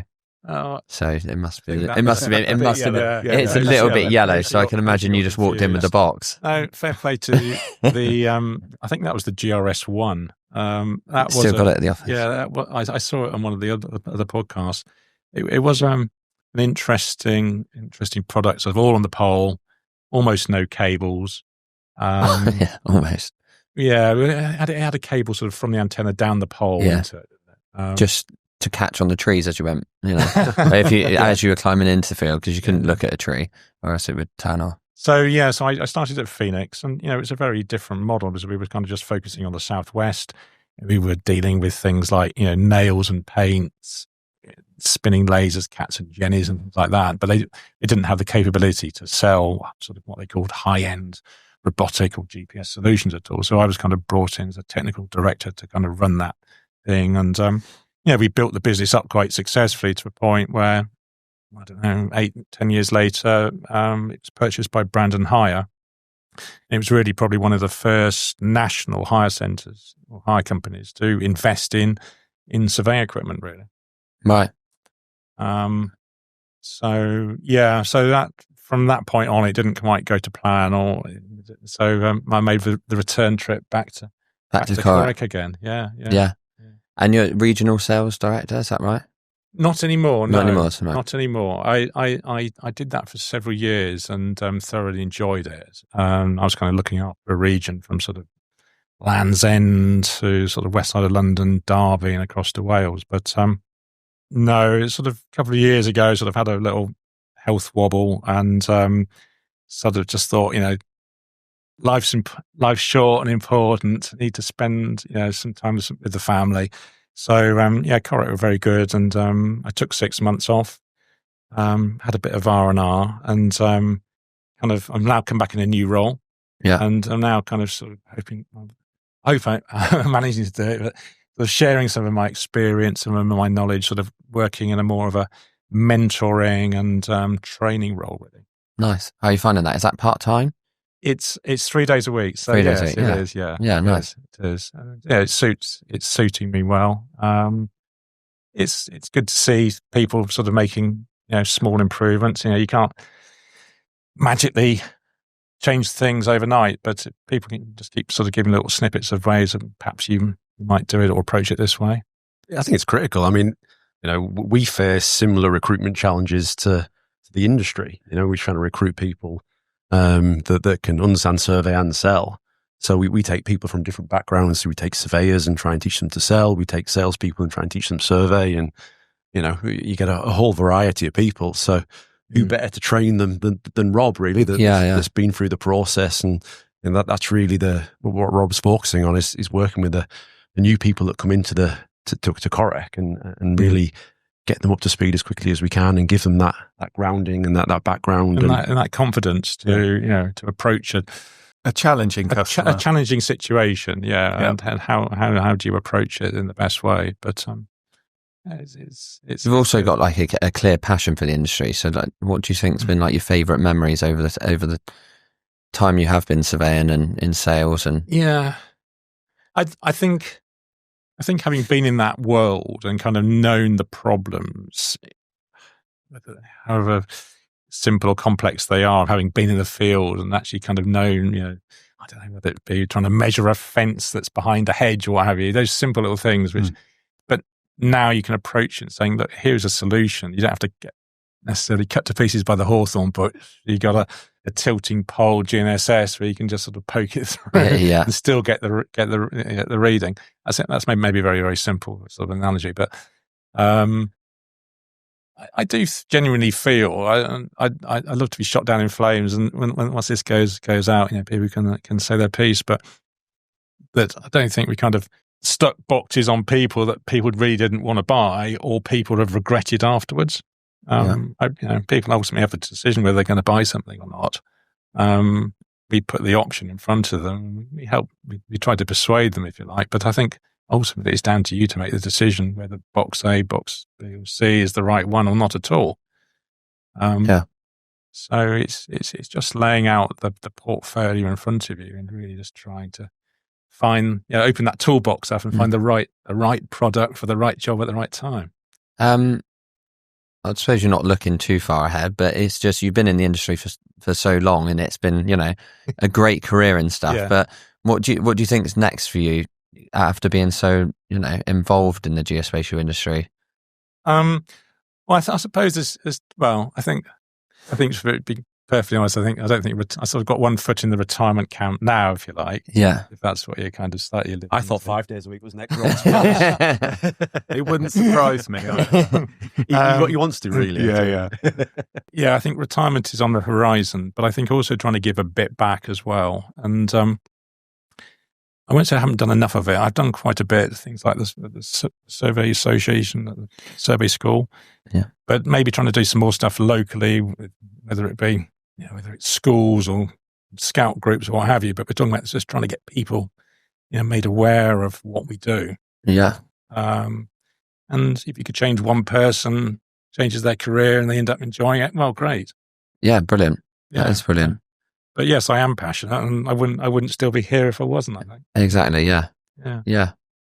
Well, thanks, Rob. Thanks, Mark. Thanks, Chris, at the moment for that little insight. I think we'll just go on to some general discussions that people want to talk about. And I was going to bring up the first thing would be, Trimble Dimensions, and thanks to Trimble and Korec for inviting me over, and it was eye-opening, absolutely amazing event, and brilliant. And do moving forward, these social events and things like that, how do you see that as an importance for the industry? I think it's great for people to come together. Obviously, going over to America is quite a task. You take several days off work, and it's a long way. There's cost involved and all the rest of it.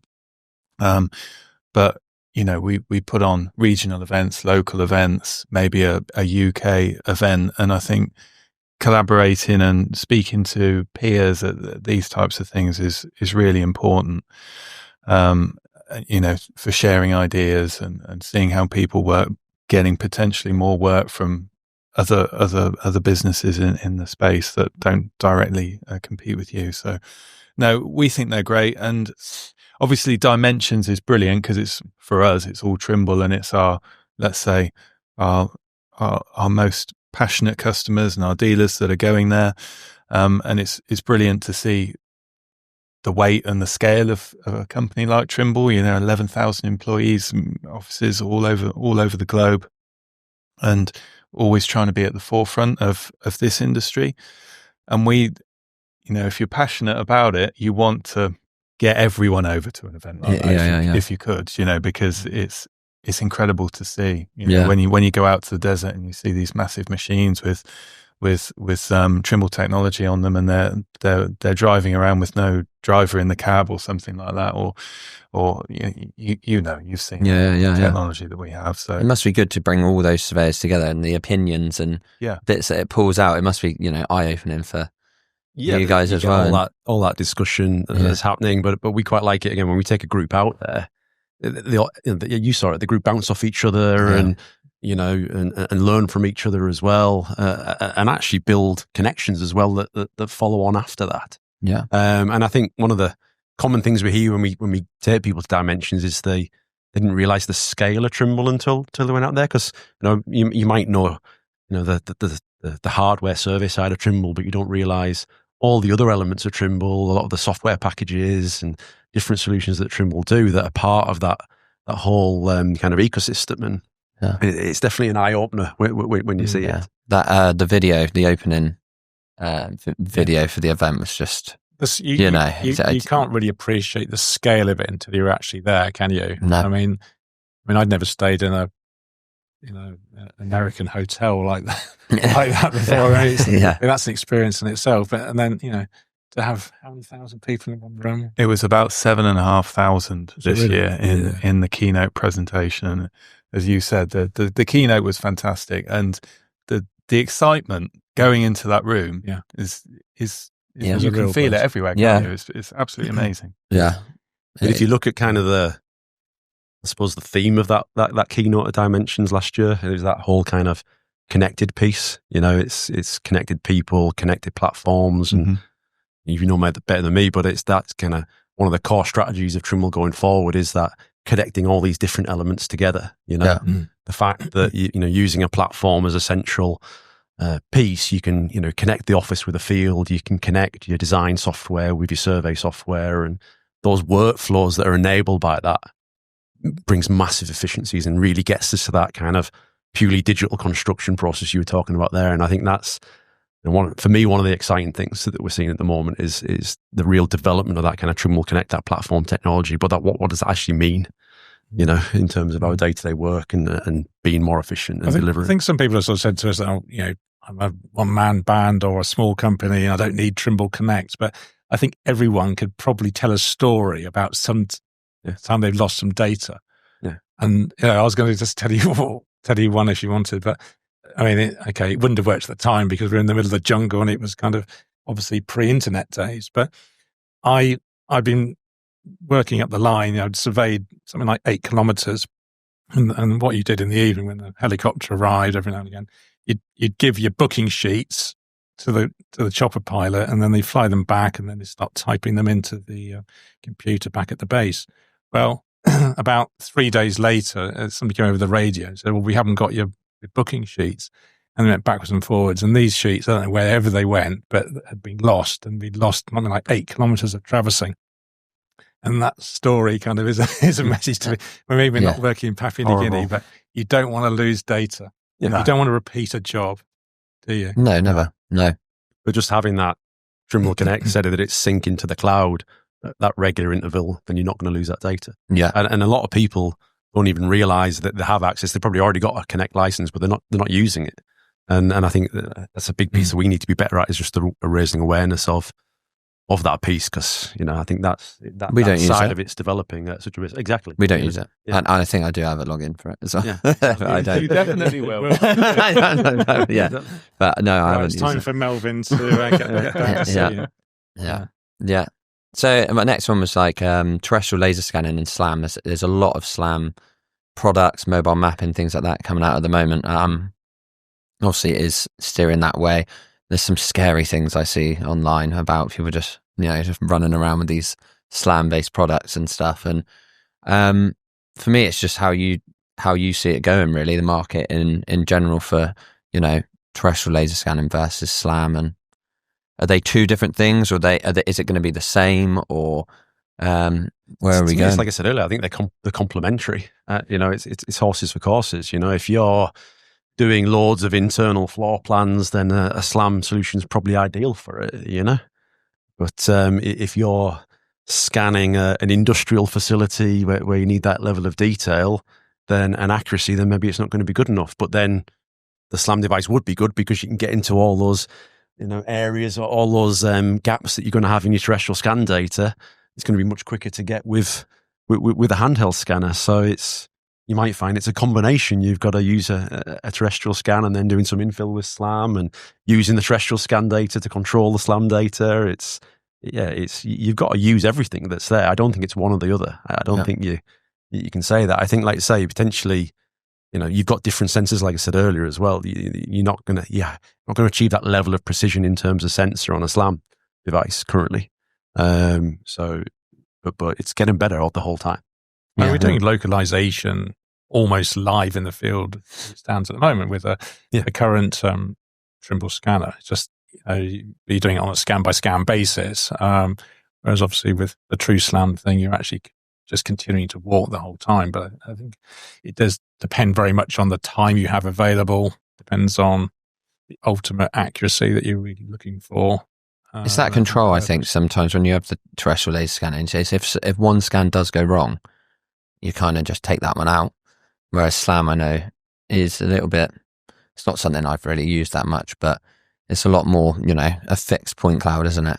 It's I suppose, like you say, it's that unknown. You don't have a measure of how accurate it is, but by having control points, you can have those checks and verifications. It's not a fixed scan. You can change it. So, for example, if with a SLAM solution, if you do pick control points, it will go back and recalculate the trajectory. So it's not just like a rigid adjustment of that whole scan. You are dynamically adjusting it to that control. It's similar like we do with mobile mapping, that when we drive it, you get a point cloud, but it's all linked to that central trajectory. So when you have ground control and you start picking that ground control, you kind of, it's like a rubber band, you're adjusting the trajectory. So it's a concept that some people often struggle with, because, with a terrestrial scanner, you say, that's the accuracy of that scanner. When you do some kind of dynamic scanning, the accuracy varies depending on the environment. Yeah. So like I say, if you're using a SLAM scanner in a featureless tunnel, it's going to be, work less well or be less accurate than if you're doing it in a very, feature rich industrial environment. Similarly with mobile mapping, if you're, driving in a nice open sky highway, you're going to get really good GPS positioning, so your accuracy is going to be good. But as soon as you go in, to built up environment or, vegetation over the road, then your GPS is going to be worse, and it's going to be less accurate. So in one scan, you've kind of got a variance of accuracy. Yeah. And the only way you can ever be sure is control and checks. So it's just having the right workflow to get the right result. You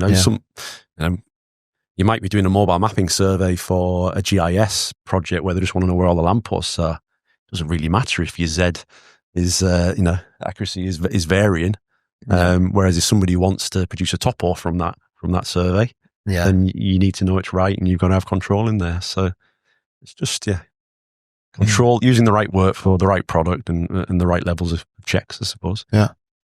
And if you think about when your mum first started, she was probably only using it at the station, wasn't she?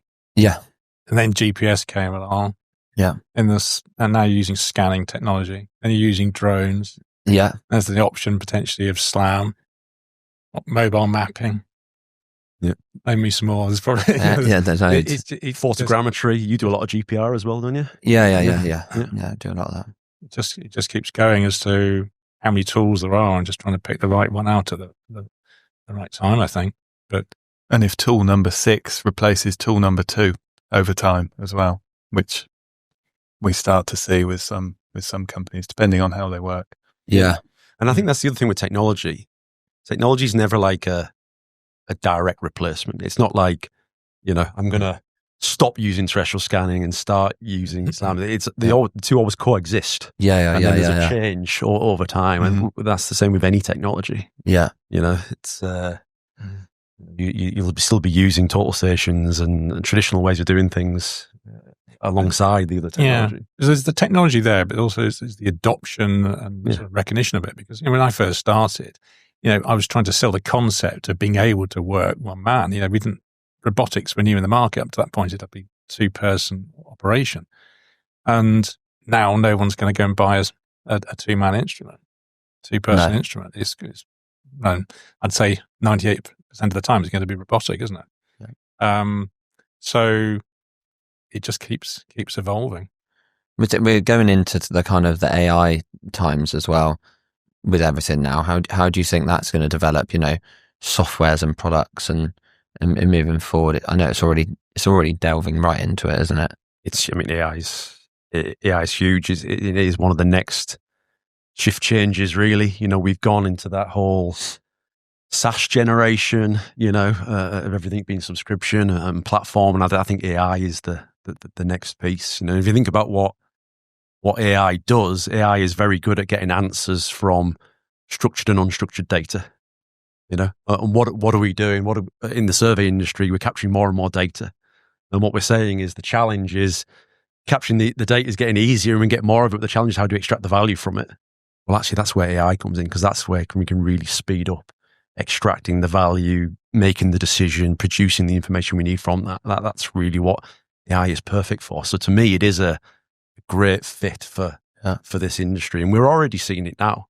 Mainly, on my side, again, if you look at TBC now, there's AI tools within that. And again, if you look at the mobile mapping example where you're capturing, thousands of kilometers of data and terabytes of data, there's tools there in TBC where, you can do that automatic extraction of line work. You can use AI on the imagery to identify all the defects on the road.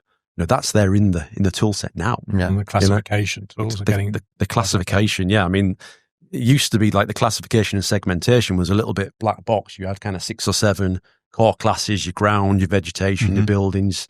And you press it, and it'll do a really good job of it. But now you can train it yourself. Yeah. So you can say, actually, I want to find bus stops. You can select a few bus stops, and then it'll go and find the rest, all the bus stops for your automatics. So that ability to start almost training your own models for your workflows becomes really powerful. So it's gonna change the industry. It really will. AI. But I suppose you've probably got a bit more of an insight than any of us, really, because you're probably.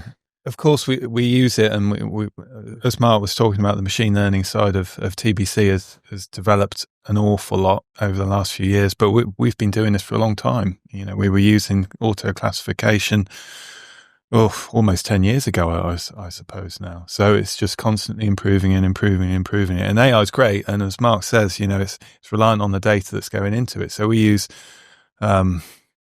Gemini now on our meetings just to summarize the meeting and to give us some suggested follow-ups and actions after. And it's instantaneous. As soon as the meeting finishes, instantaneous.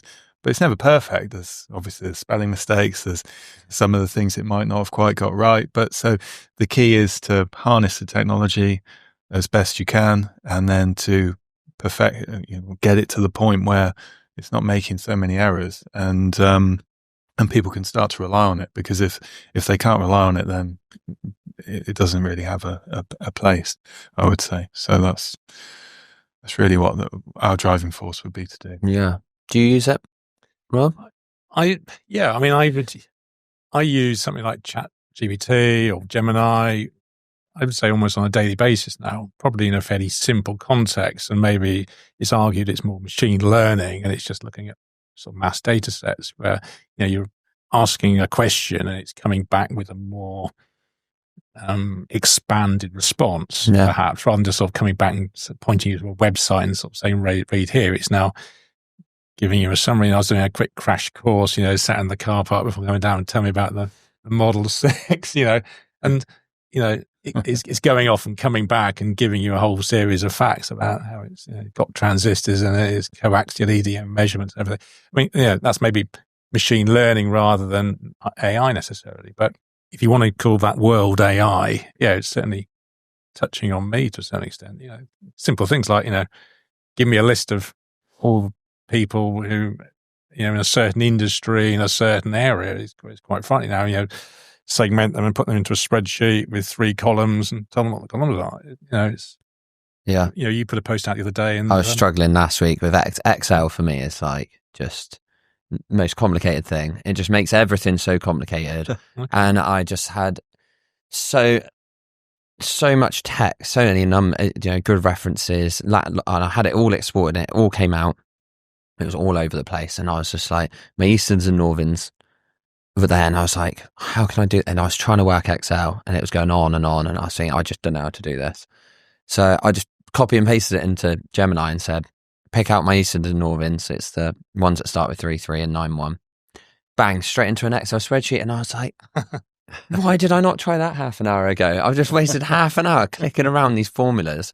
And it just done it instantly. I was like, it blew me away, really. He responded to your post, wasn't he, about it? You'd been given a PDF and he dropped the image in, it extracted, converted the text, the image into text, put it into the spreadsheet, started moving things around. I don't think it was a longer answer than that, but it was quite interesting. Yeah, it's interesting to see. I know Charles Jennings as well. He's very passionate for the industry and things like that, but I'd be interested to hear about him. He's someone who actually wants to come on and have a chat and stuff about how he uses AI. I know that he would be using it in depth, and I'd like to hear there's probably a few people that are really far forward in this, definitely. And how it assists them on daily, even the workflows and things like that. Definitely how we can move forward as an industry. But I think, like you said, all those examples there, it's all just about it's making you more productive.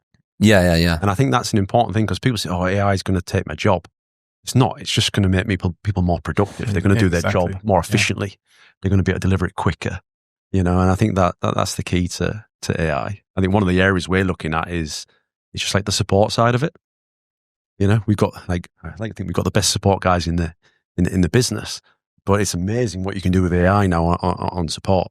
If you just want to ask ChatGPT how to give me a step-by-step guide of how I install this software on this device or whatever, and it'll tell you. So we're actually looking now on our knowledge base and everything which is there. We've got loads of great information there, but how do we make it easier to consume by the customer by using AI? A lot of the chat bots and things that you'll interact with now with different companies, like they'll do the vast majority with an AI agent now.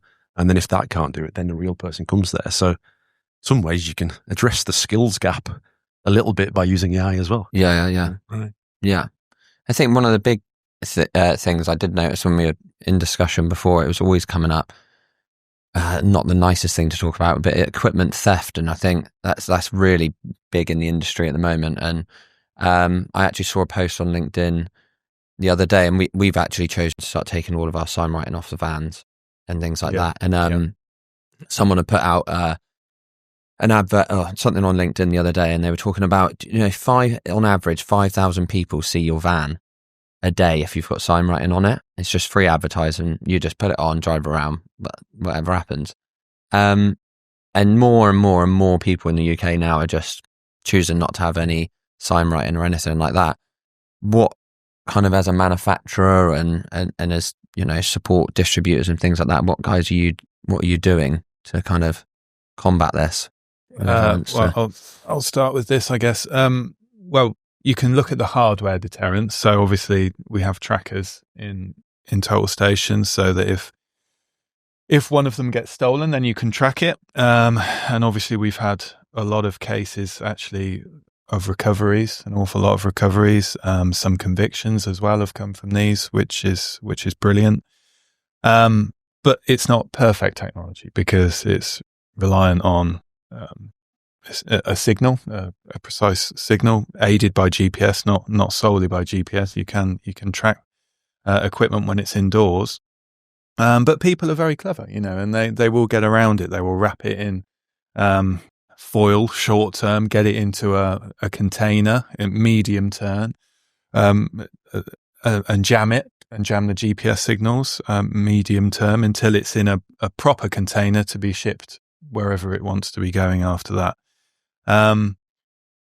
So trackers are good, but then there's ways around them as well. We have had cases even where an instrument has been taken abroad.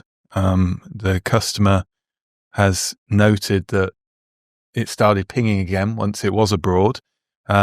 They did contact the police over here, who did contact Interpol, who contacted the local police in the country that it was in, and they recovered it from overseas as well. So it can happen, but then if it goes even further afield, or they take the instrument apart completely, maybe they can do. Then there'll always be that element. So trackers is one thing, but it's not everything. I think people probably can do other things to help as well, like PIN codes. We've had PIN codes on data loggers and on total stations for years. I could probably count on the fingers of one hand the people who are actually using them religiously. It doesn't. Not that many people, I don't think, are using these PIN codes. But then we will also look to do more beyond just the hardware things. So what can we do with the data? How can we encrypt the data? How can we make a product pointless to steal? Really, that's the thing. So if a product is pointless to steal, then no one is going to steal it, and it might take a little while for them to realize that.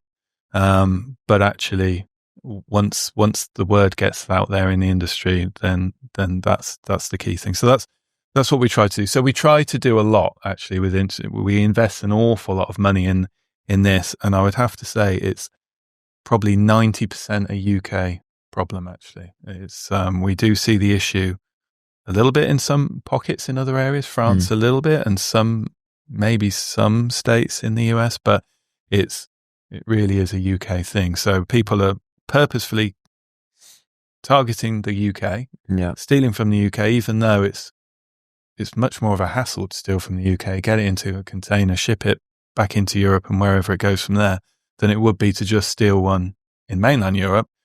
They're targeting the UK for a specific reason. It is crazy that it is such a big thing in the UK and we don't see it around the world. And I don't know why it's mainly such a UK problem. It's hard to put your finger on as to why it's a huge thing here. But I agree with what Chris said there, is that obviously we've got the trackers and we can do all of that stuff.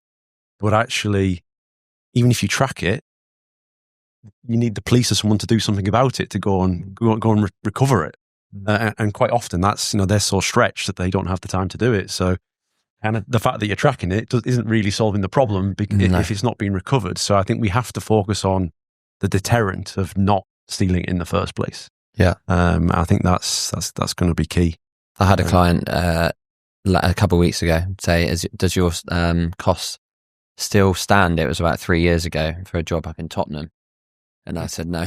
I said, no. Why? We've got priced in basically security teams to be there with dogs and things like that. And they didn't come back. And I thought, well, I'm not putting all my equipment there without, proper support, because, it will go.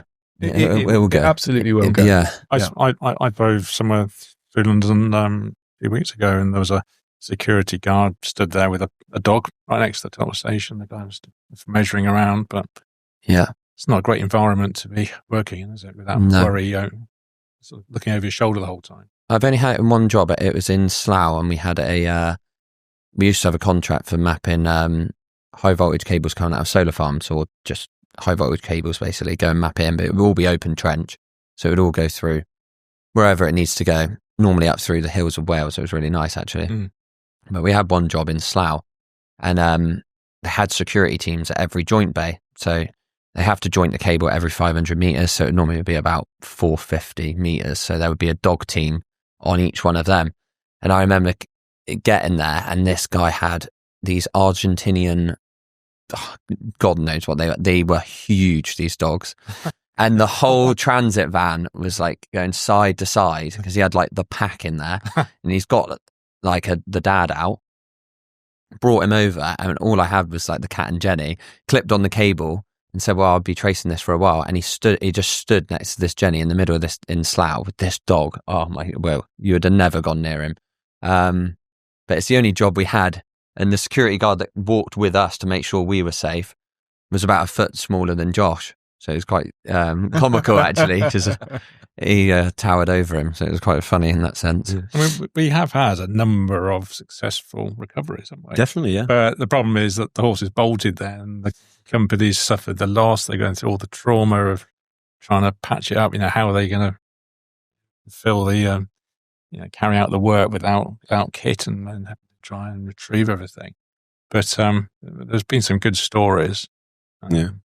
I read Paul Williams, I think, I hope I get this right, but they had an instrument stolen, and couldn't get the police to do anything. They could see where it was, and they tracked it, following it across the country. It ended up at, I think it was something like the port of Dover, and it was stationary there. They sort of looked at satellite view, and they could see it was somewhere in the lanes approaching the terminal, and they eventually sort of tried to work out where it was. It's difficult to see on a map. You had to pinpoint the nearest meter. So they thought it was on this bus. They moved the bus 100 meters, parked it up somewhere else, and sure enough, the position moved, and got on and found several bits of kit.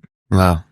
So, well, that is quite common, that if you do track it to a location, you'll find a lot of other kit as well. Because they're organised. This is not random. They know exactly what they're stealing. They know what they're going to do with it. They know how they're going to get out of the country. I think the other thing which kind of some of the development of the Trimble solutions at the moment, which helps with this a little bit, is the subscription stuff. So, for example, with the X9 there, you can buy it on a subscription, such that the actual hardware cost itself is less, but then you're paying kind of an annual subscription.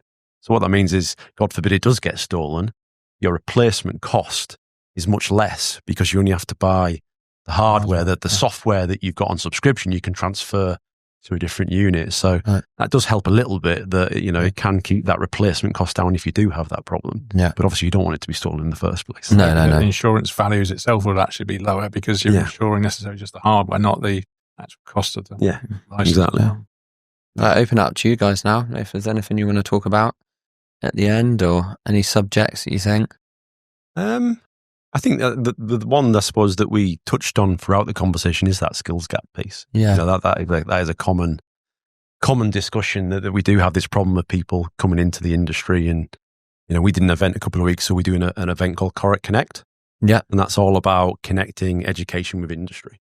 And what you see is there's a lot of different initiatives in the industry, different people doing great things. The CICS is doing some good stuff. Obviously, have a big focus on education with Alison's presidency this year. They've got the TSA doing stuff as well. But what we focused on with the Korec Connect event is actually there's already some people in the system, in the education system doing surveying. Why don't we they're the low-hanging fruit. Why don't we actually make sure they stay on the course, that they progress, and that they pull through into industry? So we've kind of concentrated on the colleges that are already doing the T-level in design, survey and planning, and making sure that they're connected with the local industry partners, such that they can help with the placements, such that the industry people can come in and actually help guest lectures and things like this. So those events have been really successful, and actually by doing them regionally, by connecting local survey companies with local colleges, that's having immediate impact. So let's focus on people that are already there, make sure that works. But then there's still not enough coming into the industry because they're just not aware of it. And I think, there's schools of thought that we need to kind of create more awareness about the opportunity in survey. But there's no point in doing that if there's no courses for them to go on. Yeah, of course. Or if there is the courses, but there's nobody to actually, give the, teach the course. Teach the course. Yeah. So I know there's initiatives around that as well. Yeah, I think Alison's doing a really good job, really sort of getting some impetus going. First of all, getting the courses written as to what they're going to teach, expanding the number of places that you can actually do the surveying to technician level 3 course on. I've been asked to do a talk at the British Antarctica, is it? British Antarctic Survey. Antarctic. Yeah, that event. I've been asked to stand up and do a talk, which I'm a little bit nervous about. It's something that I'm definitely not done. You'll be absolutely fine. So I am going to be talking about kind of this, skills gap and the use of social media, I think, and something that I touched on earlier about, the video side of it and the photo side of it is something that I've been passionate about for a long time. And just showing, it's getting that across. And no one, my friends, I'll go down the pub. What do? You take photos of fields. No, I don't. You stand out near a road, everyone hits their brake because they think you're a speed camera. It's things like that. It's just, there is no real general knowledge of what you're doing. And I think video and photo and things like that and social media has been enhancing that. And there's a guy that has joined us now. Probably made the mistake. Do you know what? He didn't get through his first, and he had an interview with us, and we didn't really have a job role for him. And we said no. He's absolutely amazing, and I wish we had took him on earlier, to be honest. But he'd seen the videos, and he thought, I actually would like to do that. It's something that's engaging. And then he's like, he didn't know what it was. Sees the videos, and he's intrigued by it. So I think there's definitely the gap there for us as an industry to. Enhance what we produce. If you want to tackle that, that age group, you've got to look at how they find information and how they communicate, and even things like this, the podcasts. We've got to use different mediums to reach them. I think one of the things that was brought up in the event the other week is they were kind of saying if you want to reach those kind of college age students, you've got to be on TikTok and these kind of environments because that's where they find everything. Yeah. So I said to Katie there at the TSA, I'm looking forward to seeing her first TikTok video. Yeah. But we kind of need to start thinking about that if we want to reach these people. And it's trying to work out the right age. Again, the consensus in the discussion the other week was maybe aiming at kind of kind of like almost like 14 when people are starting to choose which GCSEs they're going to do, because that's when it's kind of starting to think about what that career is. I think that's probably a real important one to aim at, because that's, you know, that's when they need to say, okay, I'm going to go more down a mathematics route or whatever, you know, sciences route or arts route. More and more people sort of going out and telling what industry is doing. And I saw Storm Geomatics out just last week, I think, posting that they were at a schools fair or something like that. But I know there's been talk about the TSA. I think the last conference we were at was talking about everyone having a duty to kind of go out into industry to kind of tell people about what we do. Yeah. And I think that's I think you go further than that, and that's showing off, I think, as an industry, and showing off. I think there's a few companies out there that don't like or share any other people's because they want to, and I understand you don't want to advertise other people and things like that, but as an industry, we all come together and say, look, you know, amazing what he does. Like, there's quite a nice community at the moment, I think, through social media, and that's, you know, I really like all your videos, or you really like my videos, but it's like in other companies as well. I think there's a select few companies that you notice they promote themselves a lot, but they don't do them any favors in promoting other people as well. It wouldn't hurt if they liked or shared someone else's. It's not a dig at anyone, but it's a certain amount of people that you go out there and you can tell that it's a closed circuit, and that's the industry now. Is what we're trying to get rid of. It is the old boy, you know, feel that it has, and it's that you can only become a surveyor if you're really good at maths. You've been in it for ages. It's more inclusive now, and it's more open to other people. So I think we need to get rid of that. You know, and your latest recruit, what platform did he see the videos on? It would be Instagram, I think. Instagram. Yeah. So his girlfriend, wife to be, girlfriend's a year younger than me at school, and she'd seen it, he'd seen it through that kind of thing. Okay. So he was in the army before. So, I think it's the whole thing about trying to promote and trying to get more girls and women into the industry as well, because, you know, right from the day when I started, you know, I was studying back at the North East London Poly, I think we had 3 ladies on the course. And, you know, I regret to say it's pretty much the same when you go around the companies now. It's very, very male-dominated profession. And I don't honestly see a reason why that needs to be. You're looking at half the population, really, aren't we? There's so much talent and skills they could bring to the role as well in such a different, you know, whether it's field-based or office-based or what have you. Oh, totally. Now, the interesting thing as well is pretty much every survey company I've spoken to wants to do more. Like they're willing to get involved. They're willing to try and promote this. I think because they all have the same problem. You know, everybody wants to try and solve this problem. So it's and everybody wants to do something. I think we just need to get a bit more organized as an industry as to how we do that. And a bit more joined up and aligned, because everyone's trying to do stuff, but everyone's trying to do their own stuff in different ways, and you can just kind of align that and do it all in a structured way together. Then as a community, that's where it comes back to. Exactly. So, but then, how do you build that community better? You know, is it? I suppose that's an interesting one. So where is the survey community? Where do they hang out? Where is that the survey school or the survey association? Or, I think it's more the events kind of. Yeah. It's seen sometimes they'll laugh in the office. They say it's a bit of a jolly up when I go on to these little things. But up for the Korec, you now do instead of the geo business, you kind of have all the boat together and things. Yeah. But it's that when people come together and then you come up with ideas together, and it kind of bounces off, and it seems to build relationships across the whole industry, and it's. Valued massive. I've got a lot of friends from the Trimble Dimensions side, and we speak frequently about, quality of my work, quality of their work, and how we can improve each other.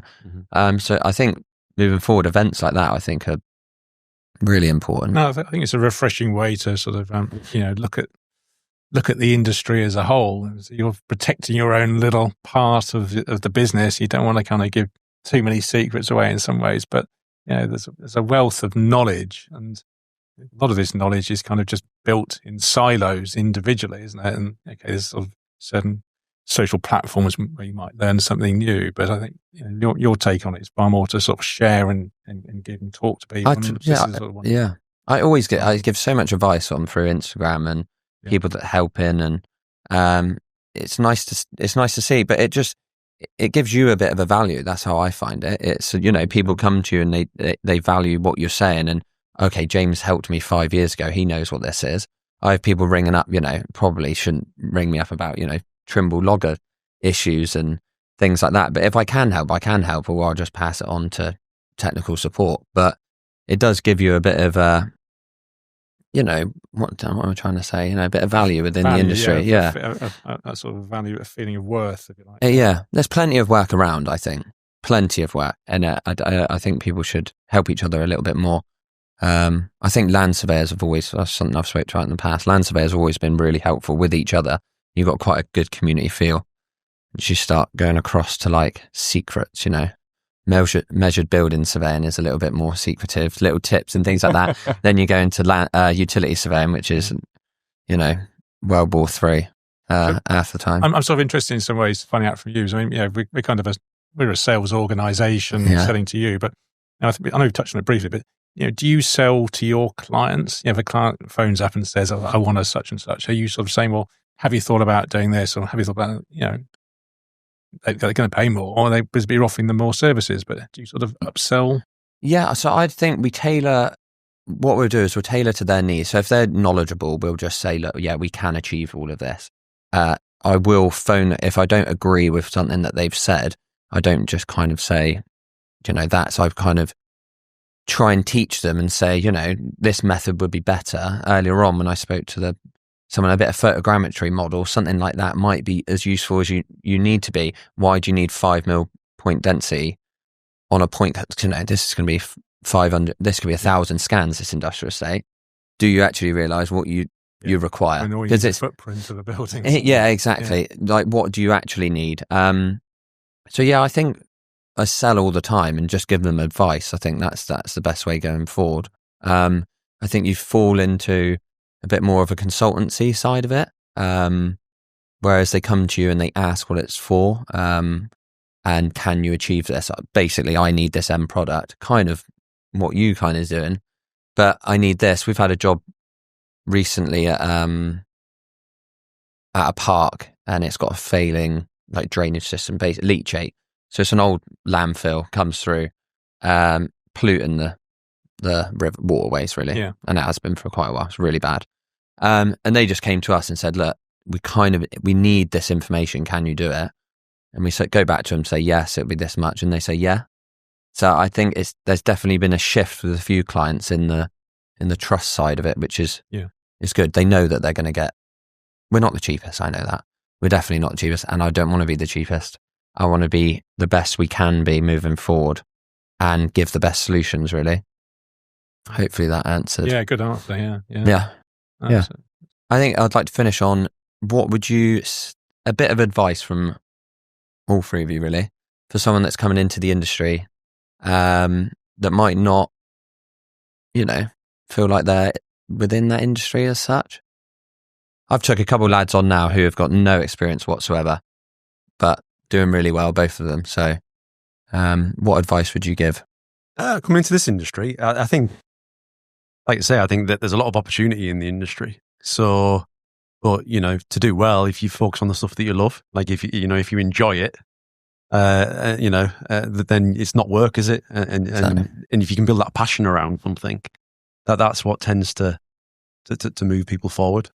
So find the thing in our industry that they're passionate about, that they enjoy, and then they'll naturally progress and do really well. And I think it is such a diverse industry with the field side of it, the office side of it. That I think there's something in it for everybody. So just find that piece and roll with it.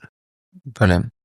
I suppose my first one would be buy yourself a decent coat. But more seriously, I think I would say it is so easy to network now. No matter what role you are within the company, it's easy to network, to build your own little social media thing. And then go out and ask people, be bold and ask for advice and help and try and make your own, plow your own furrow and really make a mark. Yeah. I honestly don't believe there's anybody that you sort of picked up the phone and really asked them seriously and said, give me a bit of advice, that no one's going to turn you away in the industry that I've seen. No. I agree with Rob fully on the coat and on the networking as well. I think, I didn't join LinkedIn until I joined Korec in 2012, and I probably should have joined a lot sooner. I think I would have had a better picture of what was out there, but the opportunities are vast in our space. And I think, yes, do something you enjoy. Don't go to another company doing a similar thing just for a little bit of a pay rise. I would advise against that. I think you need to, what you enjoy is the most important thing, but look around and see what's out there, because, I think we've all had very varied careers and sort of in two halves, if you like, a sort of very much on the tools industry side of it, and then in the sales sphere as well. But even that can be quite varied. So whichever one you choose, or whichever way you want to take your career, maybe you stay in the industry and you go into senior management, or you want to start your own company. I was never brave enough to want to go and do that, but I think that would be a really interesting thing to do if you found a niche and you found what you wanted to do. So, the world's your oyster, I would say, in this world. Brilliant. Well, thank you very much, everyone. And if you have enjoyed it, please subscribe. I've had some amazing support messages, so I really appreciate you guys coming down as well. Thank you very much for your time. It's been great. James. It's been good fun. Thank you, Russian.